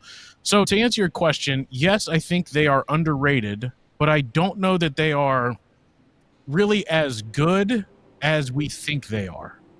But they're good. They're great at creating turnovers. They lead the league in creating turnovers, and they're timely. It's uncanny the way they are able to do that in the Anarumo era. It's crazy to see, too, because I know the defense, obviously, you said it, beginning of the year wasn't great. The offense is still inconsistent to me. Joe Burrow, I know he's phenomenal. He's Joe Burrow. He's the second best quarterback in the NFL. I don't think anybody's really going to debate you on it. I look back at this offense, even last week against the Bills. It seems like they never play a complete game. I know they did against the 49ers, but I look around last season, I look around this season, it just seems like 4 quarters, the offense isn't there for 4 quarters. They're there for 2 quarters, maybe 3 quarters if you're lucky. But even last week against the Bills, what did we score, 3 points in the second half? So it's like the defense is having to carry the load. And I'm wondering, will we see this offense this season consistently play a complete game? Like back-to-back games. How many teams in the NFL do you think their offense is perfect every week? That's true. Probably not many. None, right? Yeah. That's the thing. We have this skewed viewpoint of, well, they have Burrow and they have Chase and they have Higgins and they've got Mixon. They spent a bunch of money on the offensive line. The tight ends are decent. Well, then we should be, the number 1 offense in the NFL. We should be scoring 35 points a game. That's not how life works in the NFL. Kansas City has serious offensive problems. Buffalo has serious offensive problems. Philadelphia is 8-1. They have serious offensive problems. Yeah. The key to being successful in the NFL is creating a team that plays complementary football. And that's what the Bengals do really, really well. The last 2 years, they have found a way to creep into the top 8 in the NFL in total offense. That's not by luck. That's because they are really, really good and they have figured out a way to do it, and their defense gets off the field enough to give them more opportunities to score points. So offense and defense, as much as we separate the two, they really do truly go hand in hand. Would you like to see more games like you saw against Carolina and Atlanta last year? Yes. Would you like to see more games like you saw against San Francisco? Yes. Ultimately, though, if you just find a way to score basically 24 points a game with your defense, you're going to be fine. And the good news is they have the ability to go up and score 30, 35 points every week. You just never know what it's going to be. It's a matter of adjusting. What I think is amazing, Lou Anarumo can adjust quickly. One drive, adjustments are made. Zach Taylor in the offense, it feels like it takes them a couple of drives. And you have that, you're comfortable doing that when you have a defense that is that good. You have a little bit of wiggle room to do that. So, yeah, I think everybody looks around and says, look at all these offensive players. They should be so much better than they are. But they're still solid, and they're working in that direction. They've improved just like the defense since week 5, since Burrow's been healthy, and I think they'll find themselves back into a top 10 offense in the NFL. I agree with you. Zach Taylor, again, just like David Bell, I feel like everybody looks at the manager or the coach and they say, you know what? No David Bell slander. I'm the biggest David Bell fan of all time. I want to get that. I'm just saying Zach Taylor gets as much heat in this city as David Bell does, and it's ever since the 49ers game, the past couple of games, right? I feel like the play calling's been significantly better. It's they're lining up more under center, more play action. Was the reason they weren't doing that specifically for Burrow the first 5 weeks? Yeah, yes, and also Burrow stunk. Burrow wasn't good. That's what it was. You know, I've learned a lot. Watching the tape with Tony and getting into the mind of a quarterback, and we will go through every week and watch for about 45 minutes the game from the All-22 film. And what I took away through the first 5-6 weeks of the season, yes, Joe Burrow is unhealthy, but Joe Burrow also wasn't good. And I think when he's not healthy, he has very little confidence. Zach was trying to just kind of pitter-patter around that. They clearly had no faith in Jake Browning whatsoever. And I think it all just was kind of a trickle-down effect, and you just see how important it is for him to move outside the pocket. And during that time period, there was this narrative that, like, oh, well, you know, Zach Taylor needs to find a way to call better plays and work around Joe Burrow. There's not an offense in the NFL in which the quarterback, in today's NFL, in which the quarterback stays in the pocket the entire time and doesn't move, doesn't climb the pocket, doesn't roll out slightly, isn't involved in some way creating movement in the pocket. Burrow literally could not do that. And there were throws he missed. You think back to the Baltimore game. They played really, really well in that game up until Burrow retweaking the calf and that interception right before the half. That was an awful read, an awful throw by Joe Burrow. He makes that play 9 times out of 10. That time he didn't end up costing him a game, in my opinion. I agree. We're halfway through the season, Austin. We're halfway through. Who deserves more heat, David Bell or Zach Taylor? Zach Taylor. By far, it's Zach. David Bell was given a lineup with Jason Vossler to start the year. We have a bullpen with Derek Law, Daniel Duarte, and Ian Jabot. And again, Ian Jabot's. How nonsensical is it that David Bell was not an NL Manager of the Year finalist? I agree. Audie. Nor was Torey Lovello. I'm not saying he should win the award. It should have been Torey Lovello, David Bell, and Skip Schumacher. And I've been thinking about that for several weeks. Well, Please continue on. Here's the thing, Audie, about that. I mean, you're talking about Torey Lovello because obviously you're saying that because they made the World Series, right? Yes, he found a way to turn that team to a World Series team. Those finalists are picked before the postseason starts. So that's why Torey Lovello isn't selected there. And why in the hell would David Bell, should he get credit for coming in third place in the worst division in the National League? Why does he get credit for that? And for you guys to talk about who deserves more flack, Zach Taylor or David Bell? Well, Zach Taylor took a team to the Super Bowl and to the AFC Championship game. David Bell hasn't done jack squat as a manager. I'd argue David Bell hasn't been given a whole lot of help. When you have Joe Burrow, I would say it's easier to win games than when you have. I don't care. The flip side of that coin is that Duke Tobin and the Bengals spent a lot of money to help Zach Taylor. The Reds haven't done that yet. Correct. Now maybe they will, but I understand your point 100%. When was David Bell's first year? It was 2019. Did they not spend a lot of money for that? They got Yasiel Puig and Matt Kemp, and I think that team overachieved. I'm just saying, like, you can't say that they didn't spend money to help David Bell when the first year right. that he's then they did. Okay, but and you did. 2020, and in 2020, they spent a lot of money, and they went to the playoffs in a COVID year. 2021, they fell apart down the stretch. I'll put that one on David just for sake of the argument. I won't put that on David because there was a glaring weakness in that team, and that was the bullpen. I mean, it wasn't even there was a bullpen issue, and we had big game Heath Hembry coming in the 8th inning trying to blow every single game he could. So that's what they called him on X.com, Austin. Big game Heath Hembry. Stop calling it that. It's Twitter. X.com. We're halfway. What's wrong with you, dude? I've got 2 more questions. I know you're a busy man. Let me get through my interview. We are halfway through the season. Obviously, I'm about to start asking questions here. If you had to give a team MVP to the Bengals, a team MVP and a team LVP, who would those be so far, halfway through the year? Wow. That's an interesting question. The MVP would be Trey Hendrickson By basically every conceivable metric, he is one of the most disruptive players in the National Football League, and nobody talks about him because, he doesn't do some huge sack celebration. He doesn't have an all-pro brother, and he doesn't put tombstones in his front yard and dress like a wild animal when he goes to games. He wears a T-shirt and jeans, and he thanks Jesus Christ when he makes a sack. So apparently nobody talks about Trey Hendrickson when he's the most valuable player on that team. Least valuable player. Wow, that's an interesting one. I'm going to say right now Nick Scott. Nick Scott has been underwhelming to me. There was a conversation at one point about Jordan Battle, and I think Scott maybe is starting to get there a little bit. But I'm going to say Nick Scott because that position we talked about a lot coming into this season with Bell and Bates leaving. He was supposed to be Von Bell Part 2, and Buckeyes like Von Bell don't grow on trees. No. But Nick Scott has been underwhelming to me, so I'm going to say LVP for him. Okay, I like that. Reed, I'm going to switch over to college, but do you have one more NFL question? No, I don't have an NFL question. I had one more NFL question. What do you think of Drew Sample's performance halfway through the season? That's a good question, Audie. One of my favorite things on the planet is reading Reed's tweets about Drew Sample. It is. I love to do it. I love him. So much to the point where as soon as I saw Drew scampering down the field and diving into the end zone with such athletic prowess, I couldn't help but tweet at Reed and say, "Have a night, big boy. Have a night." Drew Sample is a beast. And one day there'll be a statue of him somewhere. Not here, probably not at the University of Washington, but somewhere.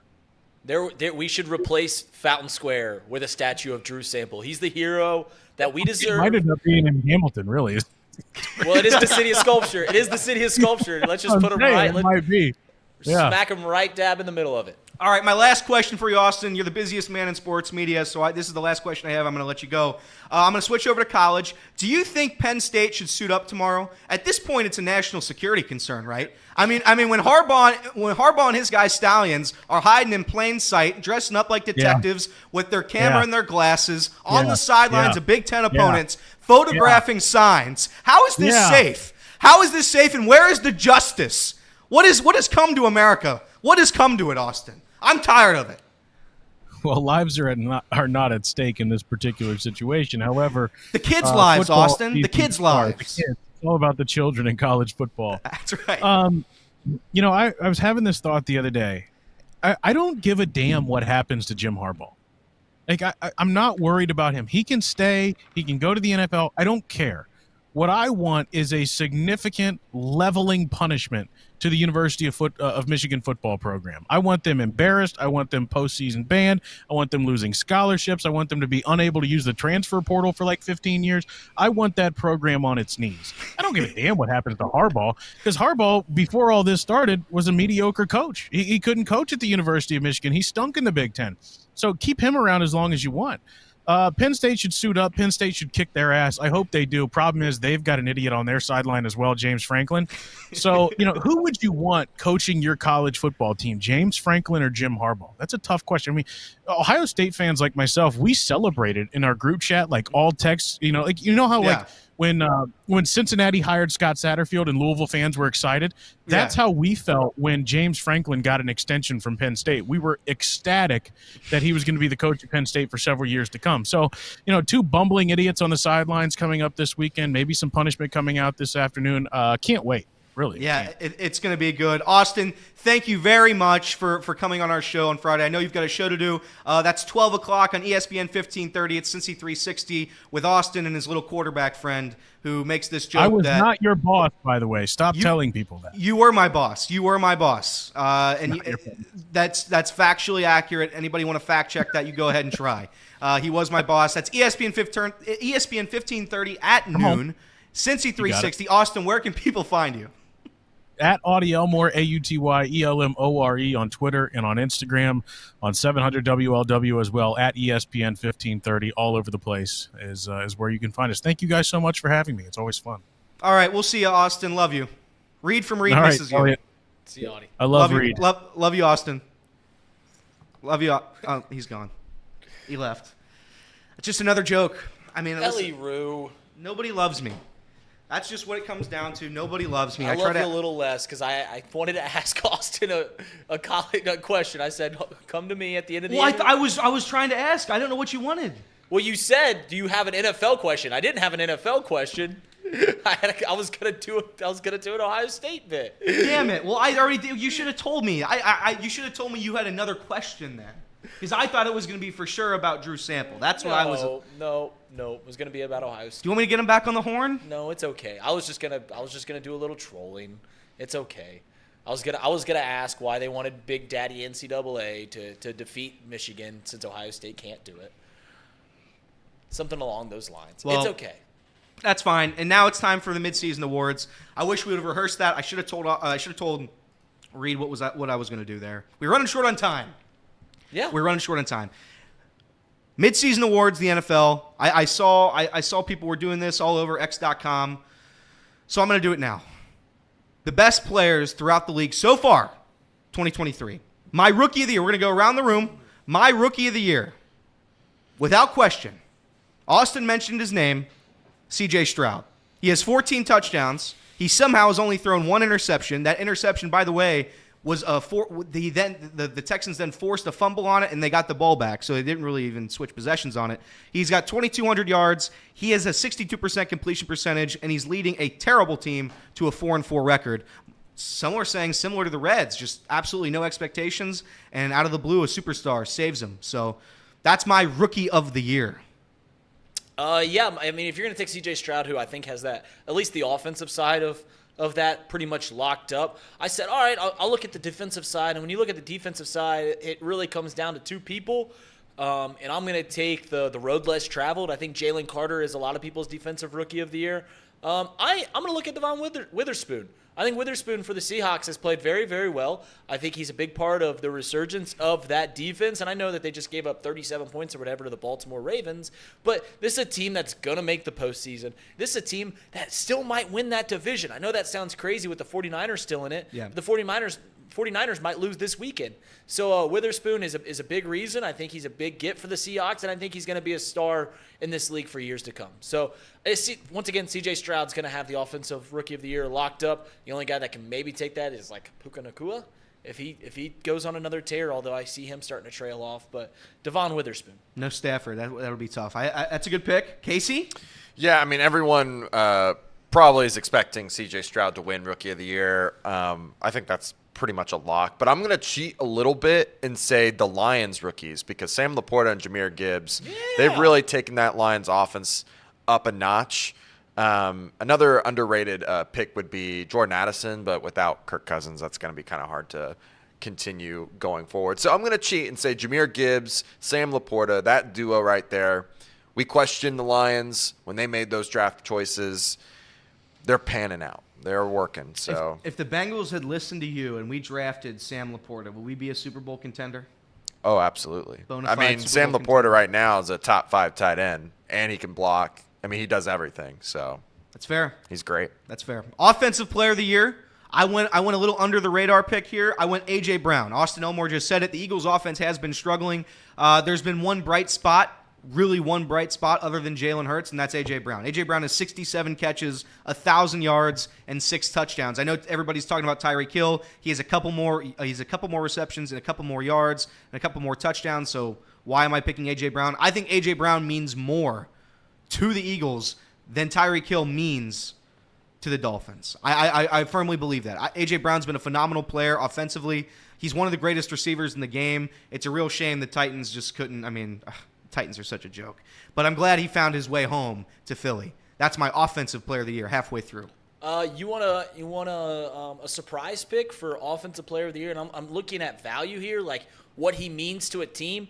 And this is a guy that isn't obviously, for once I say his name, he won't have numbers that jump off the chart. But I look at a guy that is so crucial to his offense that when he's not on the field, they struggle mightily, and that's Trent Williams. Trent Williams, the left tackle for the San Francisco 49ers. Since 2019, when he does not play, the 49ers are 3-7. Really? 0-2 this year. They went 1-2 last year. I mean, he misses a couple games every year, as offensive linemen tend to do. If you get a lineman that plays every game, that's a treasure, and you should cherish that. But when Trent Williams isn't on the field, that 49ers team, they're just not the same. And when you have a rookie Mr. Irrelevant quarterback like Brock Purdy. I know he's not a rookie. I know he played last year. But when you have an unproven quarterback like that, you want protection on the left side of the line. And when Trent Williams is gone, he doesn't provide that. This 49ers team is in a hole when Trent Williams isn't out there. So for that reason, I think he's my offensive player of the year. I like it. Casey? Yeah, I'm going to cheat a little bit. I'm going to give 2 again. I'm going to say Tyreek Hill because that's pretty obvious. Leading the league in yards receiving, 1 catch shy of the catching leader at the current moment, 8 touchdowns on the season. Yeah, Tyreek Hill is Tyreek Hill. I was also going to say Christian McCaffrey, which I guess when you look at the 49ers and Trent Williams and Christian McCaffrey, when those guys are hurt, they are a significantly worse team. Christian McCaffrey has about 1,000 yards on the season total, not rushing, but total receiving and rushing. And he's been banged up a little bit. He's got a lot of touchdowns. I don't have it right in front of me at the current moment, pulling it up right now, but I think he's got like 12, 13 total on the season. Yeah. It's really, really good. So I'm going to go with that. Those That's are my fair. 2 guys. That's fair. Now we're going to Defensive Player of the Year. TJ Watt is my guy. I think the Browns and the Steelers both benefit from their defenses being just otherworldly. Yeah. If they don't have TJ Watt on the Steelers, that team wins in 0 games. 0. That's just how. I mean, he has. What does he have? 9.5 sacks, 2 forced fumbles, a pick. He scored a touchdown. If they don't have TJ Watt, if they do not have TJ Watt, the Steelers win 5 games this year. I don't know about that. He's certainly a stud. There's no doubt about it. And then I'm going to go with the other guy in the AFC North for my Defensive Player of the Year, Myles Garrett. I don't think anybody has been – I don't know how it can be anybody else. Like I said, I brought this point up the other day. I was watching the Colts-Browns game with my wife, Mariana, and she just goes, who is that mountain of a man right there? That's the biggest human being I've ever seen. It's Myles Garrett. He's a freak athlete. Then that Colts game, he was worth 10 points alone defensively. He is so disruptive, and every single week that the Bengals play an AFC North team, we've got to deal with one of the best defensive ends in the league, whether it's TJ Watt, Myles Garrett, or whoever the Ravens got. So Myles Garrett, he's the best player maybe in the NFL this year, but certainly on the defensive side of the ball. I'm actually going to go with a underrated pick right now. This is a guy that scored 3 touchdowns on the season. 3. I was really shocked just looking this up recently, but Deron Bland for the Dallas Cowboys, he's filled in for Diggs, right? The younger brother Diggs for Cowboys. And I mean, 3 touchdowns on a season is incredible. 4 interceptions, 10 pass deflections. That leads it's like 3rd in the league, I think. Yeah. Yeah, 3rd or 4th.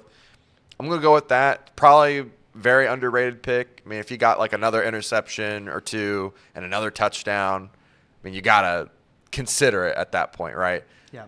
But it's probably Myles Garrett or TJ Watt. Sure. It's close, though. All right, MVPs.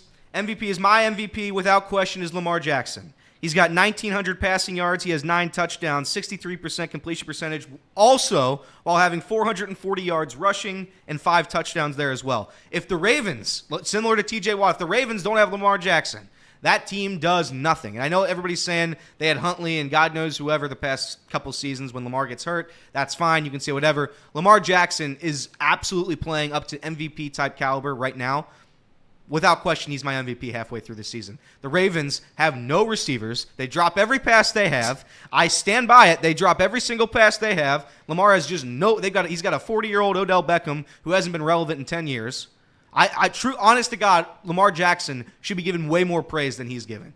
An MVP, that he's already won an MVP. Give the guy some credit. Give him another one. Whenever we talk about the MVP award, there seems to be this debate, right? Are we giving it to the best stats, or are we going to go by the letter of the name, which is who is the most valuable, who is the most important to his team? And if we're going to go by the latter, I think that there's only 2 guys that can be up there. And no, it's not a Drew Sample bit. I wish it was, but I can't figure out a way to put a new pin in that joke. But it's one of 2 guys, and it's either Joe Burrow for the Cincinnati Bengals. When he's healthy, this team, I mean, they've turned it around. Ever since that calf has gotten better, they've looked like the best team in National Football League, beating the crap out of the Cardinals, beating the 49ers, and beating the Bills. But for me, and listen, it's been about, 10 minutes since I've gotten hate in the chat, so might as well do it again. Guys, what Patrick Mahomes is doing in Kansas City, this isn't a bit either. That's what's incredible, is I wish I could tell you, watch the Chiefs play, and there is something missing from that offense, and it's not Patrick Mahomes. He's not playing bad. He's playing very good, in fact. The stats won't show that, but he's throwing it to nobodies. You talk about the Ravens having nobody to throw it to. In their game, most recent game against the Miami Dolphins, Patrick Mahomes completed 20 passes. He completed multiple passes to 8 different receivers. Rashee Rice, McCole Hardman, Tony, all of these guys, Marvis Scantling, all these guys. Who are these guys? Hardman. What? McCole. It is incredible. If the Kansas City Chiefs had anybody but Patrick Mahomes or Joe Burrow, they are not 7-2. If they have Josh Allen, they are not 7-2.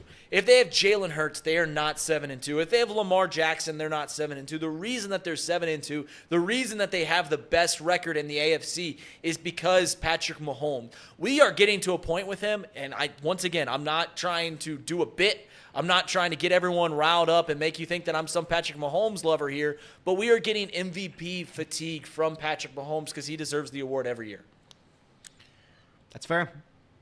I'm going with Jalen Hurts here. I mean, he's 8-1. And not only that, he's 5th in the league in passing yards, and he's, let's see here. First in the league in turnovers, right? I don't know if he's first in the league in turnovers anymore.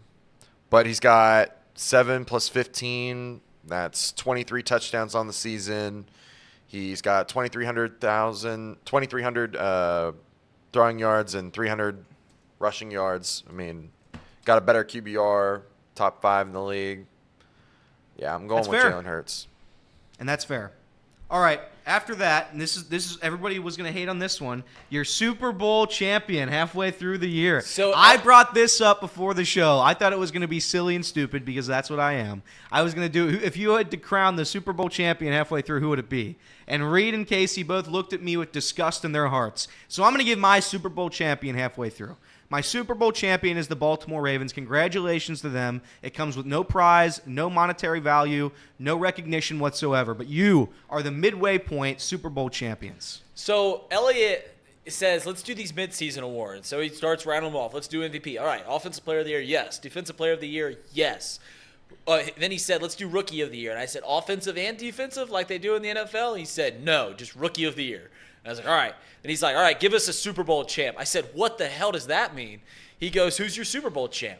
Who won the Super Bowl? I was like, what do you, what? Like, I don't even know. Are you just asking me to name who has played the best through the first half of the year? He said, no, give me your Super Bowl champ.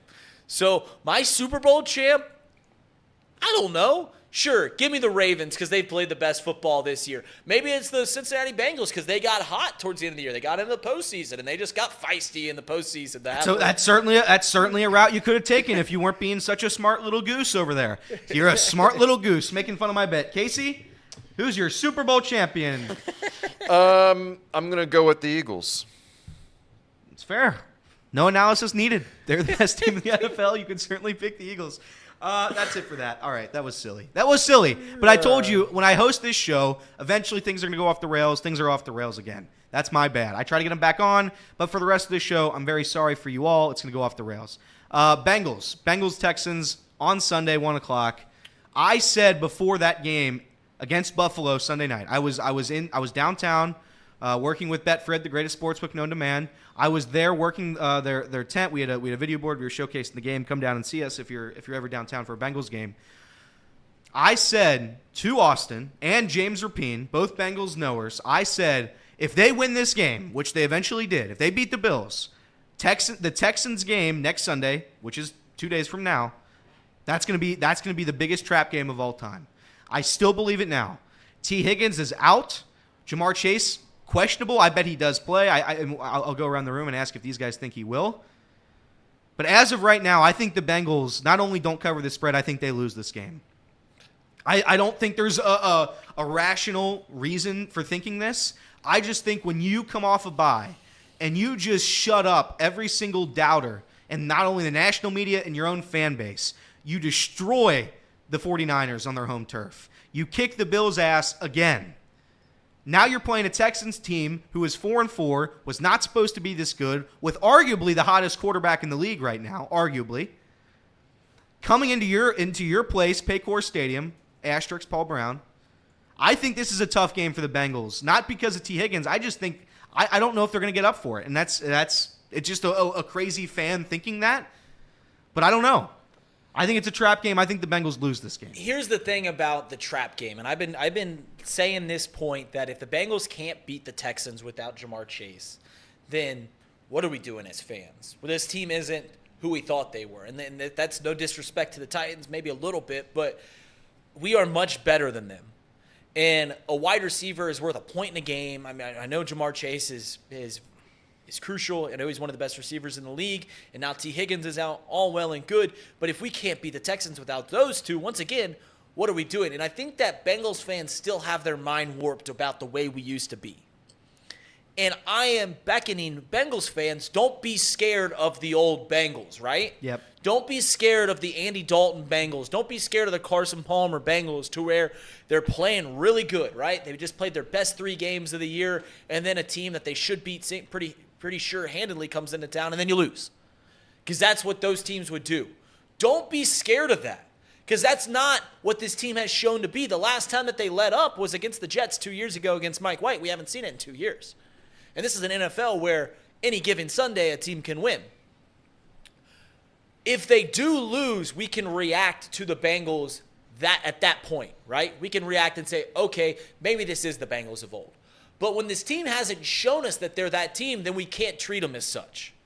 This isn't a team that has let up towards the end of the year. Once they get on a roll, the boulder starts going downhill, and you can't stop them until a really good team comes, like the Rams in the Super Bowl, like the Chiefs in the AFC Championship, both at their home field, might I remind you.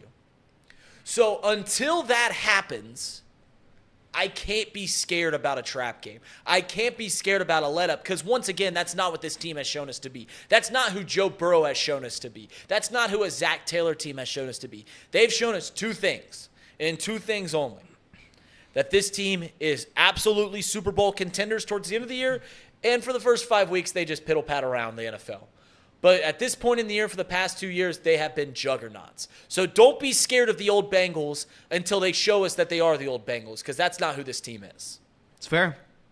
That's fair. The way I think about it, I've watched sports my entire life, and it just seems a game like this comes around, and it's like you've been dominant for the past 2 games against 2 of the best teams in the league, and now you're playing this team who is definitely not that. I'm concerned a little bit. But besides the point, Reed is right. I do agree with him to a point. Even without Jamar Chase and T. Higgins, the Bengals still should be able to beat this team. And Sean Connor is right. These are 2 critical subtractions to the team, right? T. Higgins and massive. I mean, these are guys that are. I mean, Jamar is a top 3 receiver in the league, and T. Higgins is going to get $20 million a year to play wide receiver in the National Football League soon. So these are huge pieces. That being said, they still should beat the Texans. Yep. They still should beat the Texans.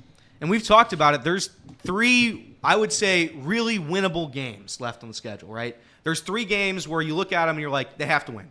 It's the Colts, it's the Vikings, and it's this game on Sunday. In my opinion, in this division, and again, I don't think the Browns are slowing down. I know everybody laughs at that take because I did accidentally say they were going to go to a Super Bowl or whatever the hell I said.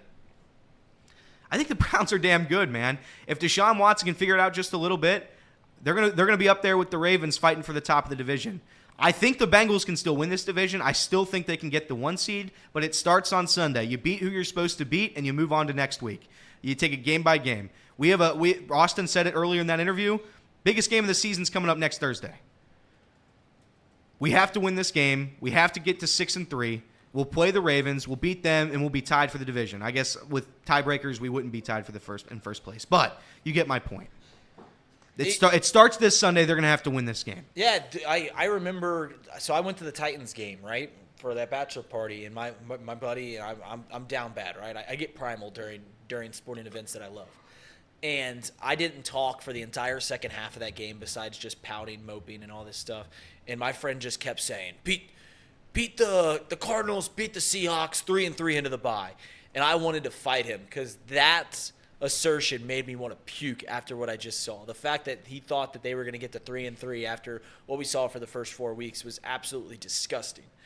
And here we are with a chance to get to 6-3 as touchdown favorites against the Houston Texans at home.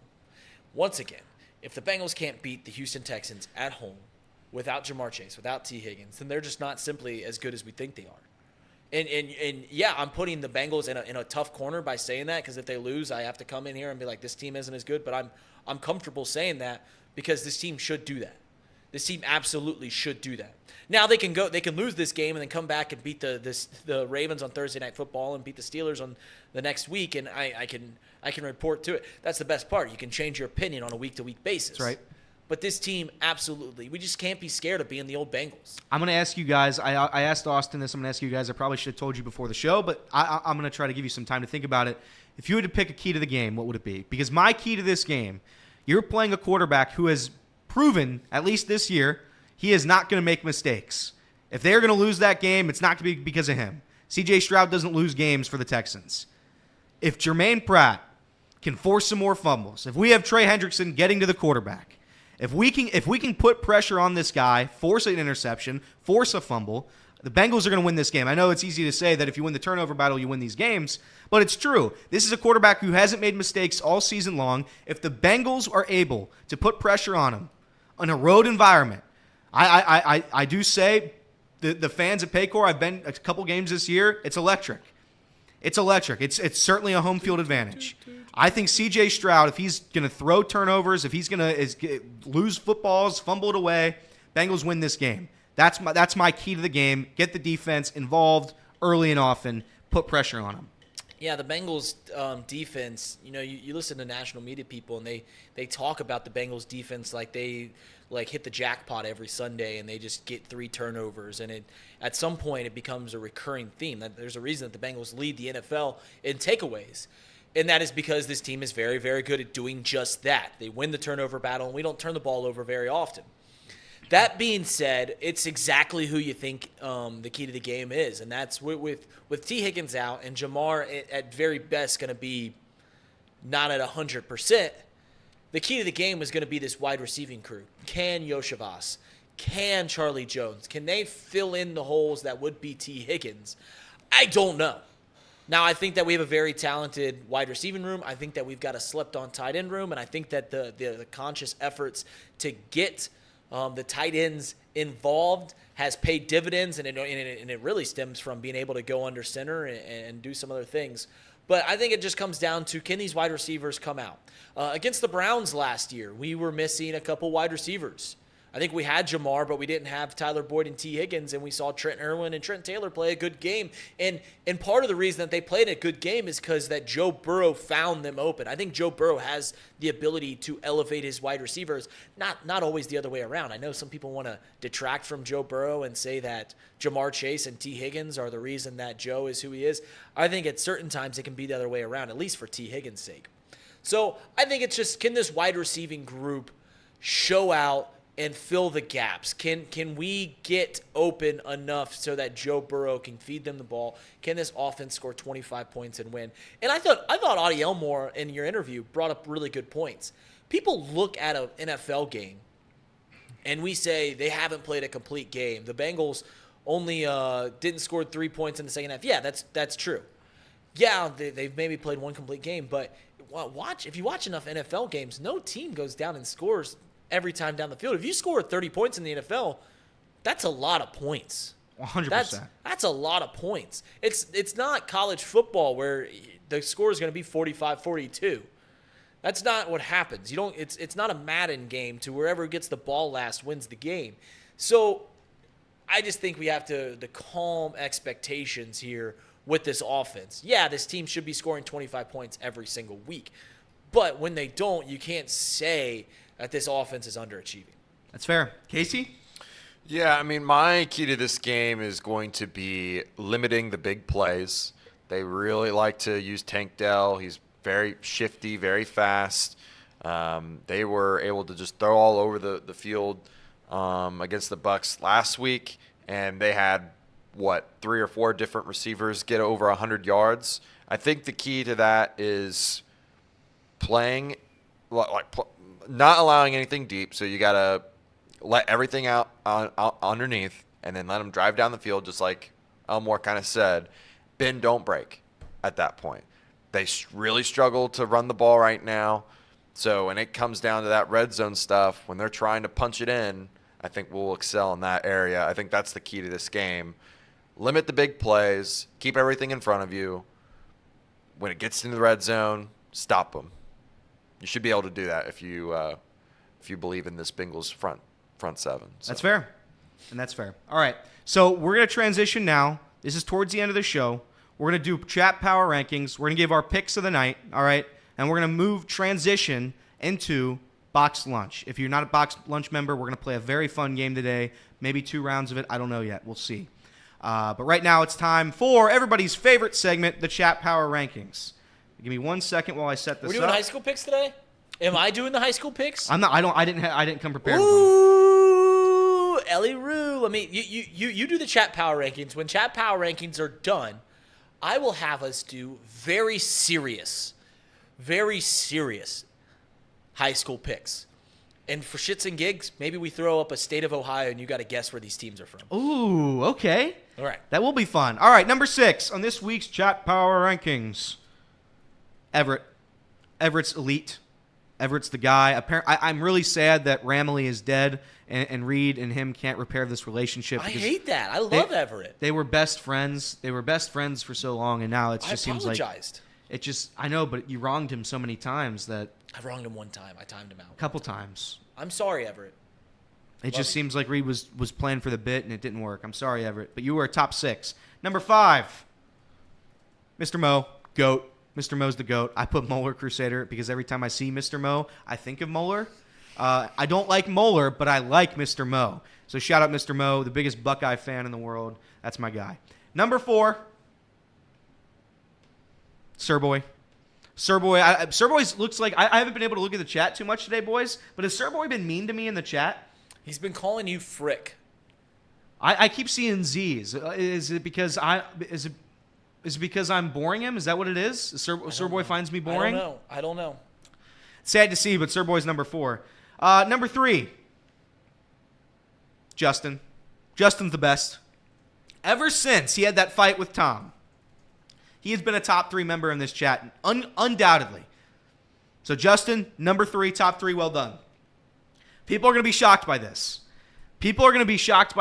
And maybe this is going to be the first change in power rankings history for Elliot. The number 1 spot has been changed. Number 2 this week, my good friend Mouse Cop. I love Mouse Cop. I love him. I love him to death. I love him like a brother. I'm sure I'm going to go to Cintas with him a couple games this year. But Mouse Cop, you are number 2 this week because I think somebody outplayed you. I think somebody got the better of you. That person is Mark Fetters. Mark Fetters, you are now the number 1 chatter in this chat. Undisputed. Mark Fetters is the GOAT. He supports every single show we do. He supports Casey and Jacob. He supports the Reds show. He supports every show, the Bengals show. Mark Fetters is the GOAT. Mark Fetters is the number 1 chatter this week, and he might be the number 1 chatter of all time. We'll just have to see. But that is your chat power rankings for this week. No Blackmore? Definitely not Blackmore. That's ridiculous. I'm gonna fight for my boy Blackmore. I was gonna make a top 3,000 and put him 3,001st, but I didn't think the joke would be worth the squeeze on that one. I certainly didn't. Love Blackmore. Yeah, is Blackmore your Mouse Cop? Yeah, he is. That's actually a good point. He is my Mouse Cop. He is your Mouse Cop. Yeah. Casey, who's your Mouse Cop? Who do you not get along with? I have no idea who my Mouse Cop is, so. I guess it's any animal you want to run over with your car. Well, I don't run over animals with my car, Elliot. Tell that to that raccoon family. That poor raccoon family. Very sad. All right, are we doing high school picks or can I give a gambling pick? What do you want to do? We're doing high school picks. All right. You ready? Yeah. Where's the intro music? Because I know we have a full-fledged. All right, high school picks. Do you want to know the records? Do you want to know the records? Sure. What are the records? Here are the records. Going up top. Oh, I didn't grade last week. Casey, I'm going to give him 4-0, so that's 45-9. Trace, again, didn't participate. Reed is now 36-13. Elliot, 37-17. Tom, 12-2. Loser gets fired from the program. Sean Connor with a good point. Everett with easily his worst weekly performance in months, and he gets a top 5 status. I didn't give him top 5. He's 6. He was 6. He was 6. All right. Well, still. Everett went. Sean Connor, you were going to be on there. I'm not going to lie. I was going to put Sean in there. I ran out of time there. That was my bad.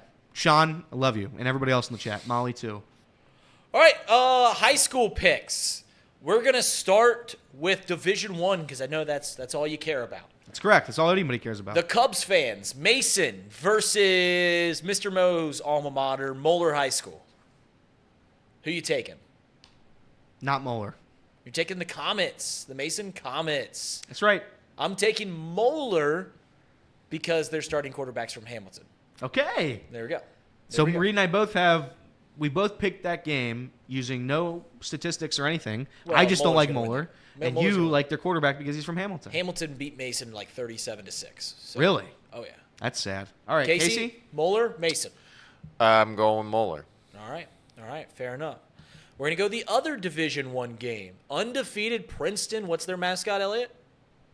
Cougars? Vikings. Ah, versus almost had the it. other GMC school, the Lakota West. Firebirds. That's right. Who you got, Lakota West or Princeton? Princeton. Princeton, undefeated. Just keeping it going. Casey? Ooh, I'm going to just take a stab and go for Lakota West. Why not? I think Lakota West is going to win this game, too. I think they're playing better football. They have not lost a game since they lost to Princeton back in week 2. So, going with that. Here's another one. In Division 4, Region 16. This is a big-time game. Whether you know it or not. The undefeated Clinton Massey Falcons are playing the Kettering Alter Knights. Who wins? Give me the Knights. Alter. You're taking Alter. I'm gonna go with the team from Baden's league, Alter. I think Alter's playing very good, so give me the Knights. Casey, you gonna go with I believe they're the reigning state champ, Clinton Massey Falcons. I would never pick Clinton Massey. Those are they're bums. They're in your league. They're bums. All of them. I'm getting Alter. They're just kids. No, they're bums. If you watch that game, I'll put the over/under on that game for passes at 10.5.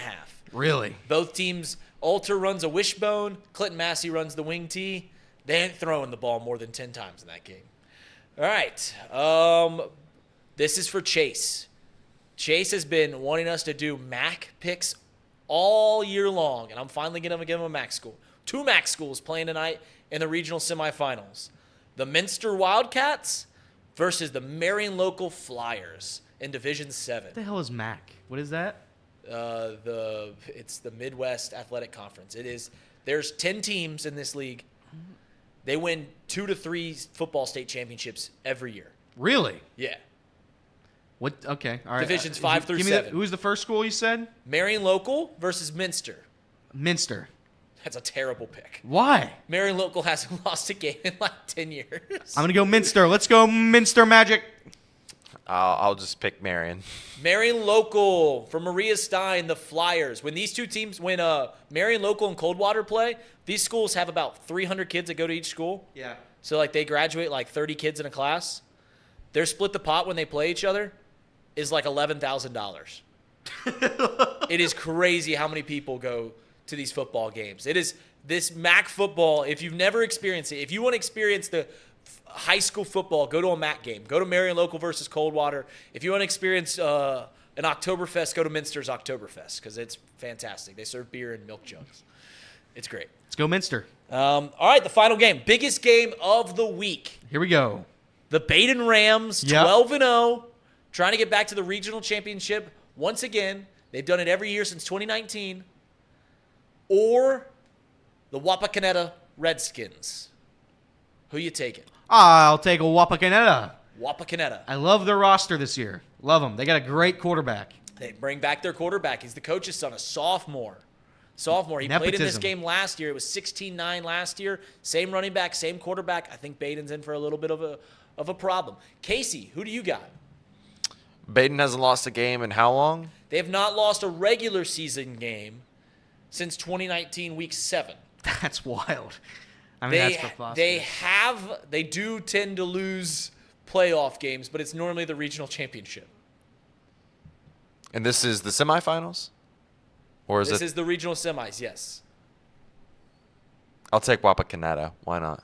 So here's the thing. This is a game that Baden has been stressing. Wapakoneta started out the year 0-2. They lost to Marion Local, who we just talked about.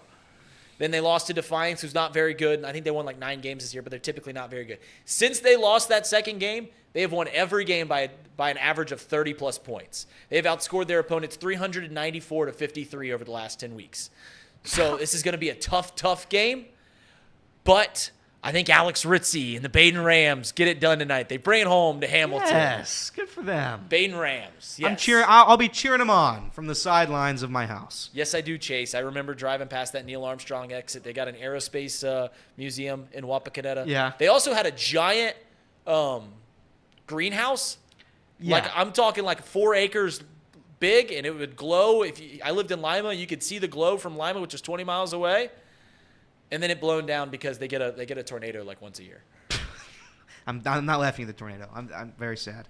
All right, that's the show. That's Off the Bench. Listen, I know I'm silly. That's what you get when you get me up here. So I'm very sorry if you didn't like the silliness of this show. We're a very serious sports talk show. This has been Off the Bench, presented by United Dairy Farmers, Pawnee Water, Encore Technologies, and as always, you need to bet with Betfred Sportsbook, the greatest sportsbook known to man. Enjoy your weekend, but we're not done yet. We're going to box lunch? We're going to box lunch right now. Box lunch with Casey McAllister hosting, and we'll see you in a couple minutes. I don't know when that. I think we just transition right there, but that's it. Everybody enjoy your weekend, and if you're staying with us, stay with us. We'll be right with you. I must admit, I didn't think much of this show the first time I laid eyes on it. Seemed like a bunch of stiffs wasting nice The worst microphones. trade of all time happened back in 1803. Go ahead. Napoleon Bonaparte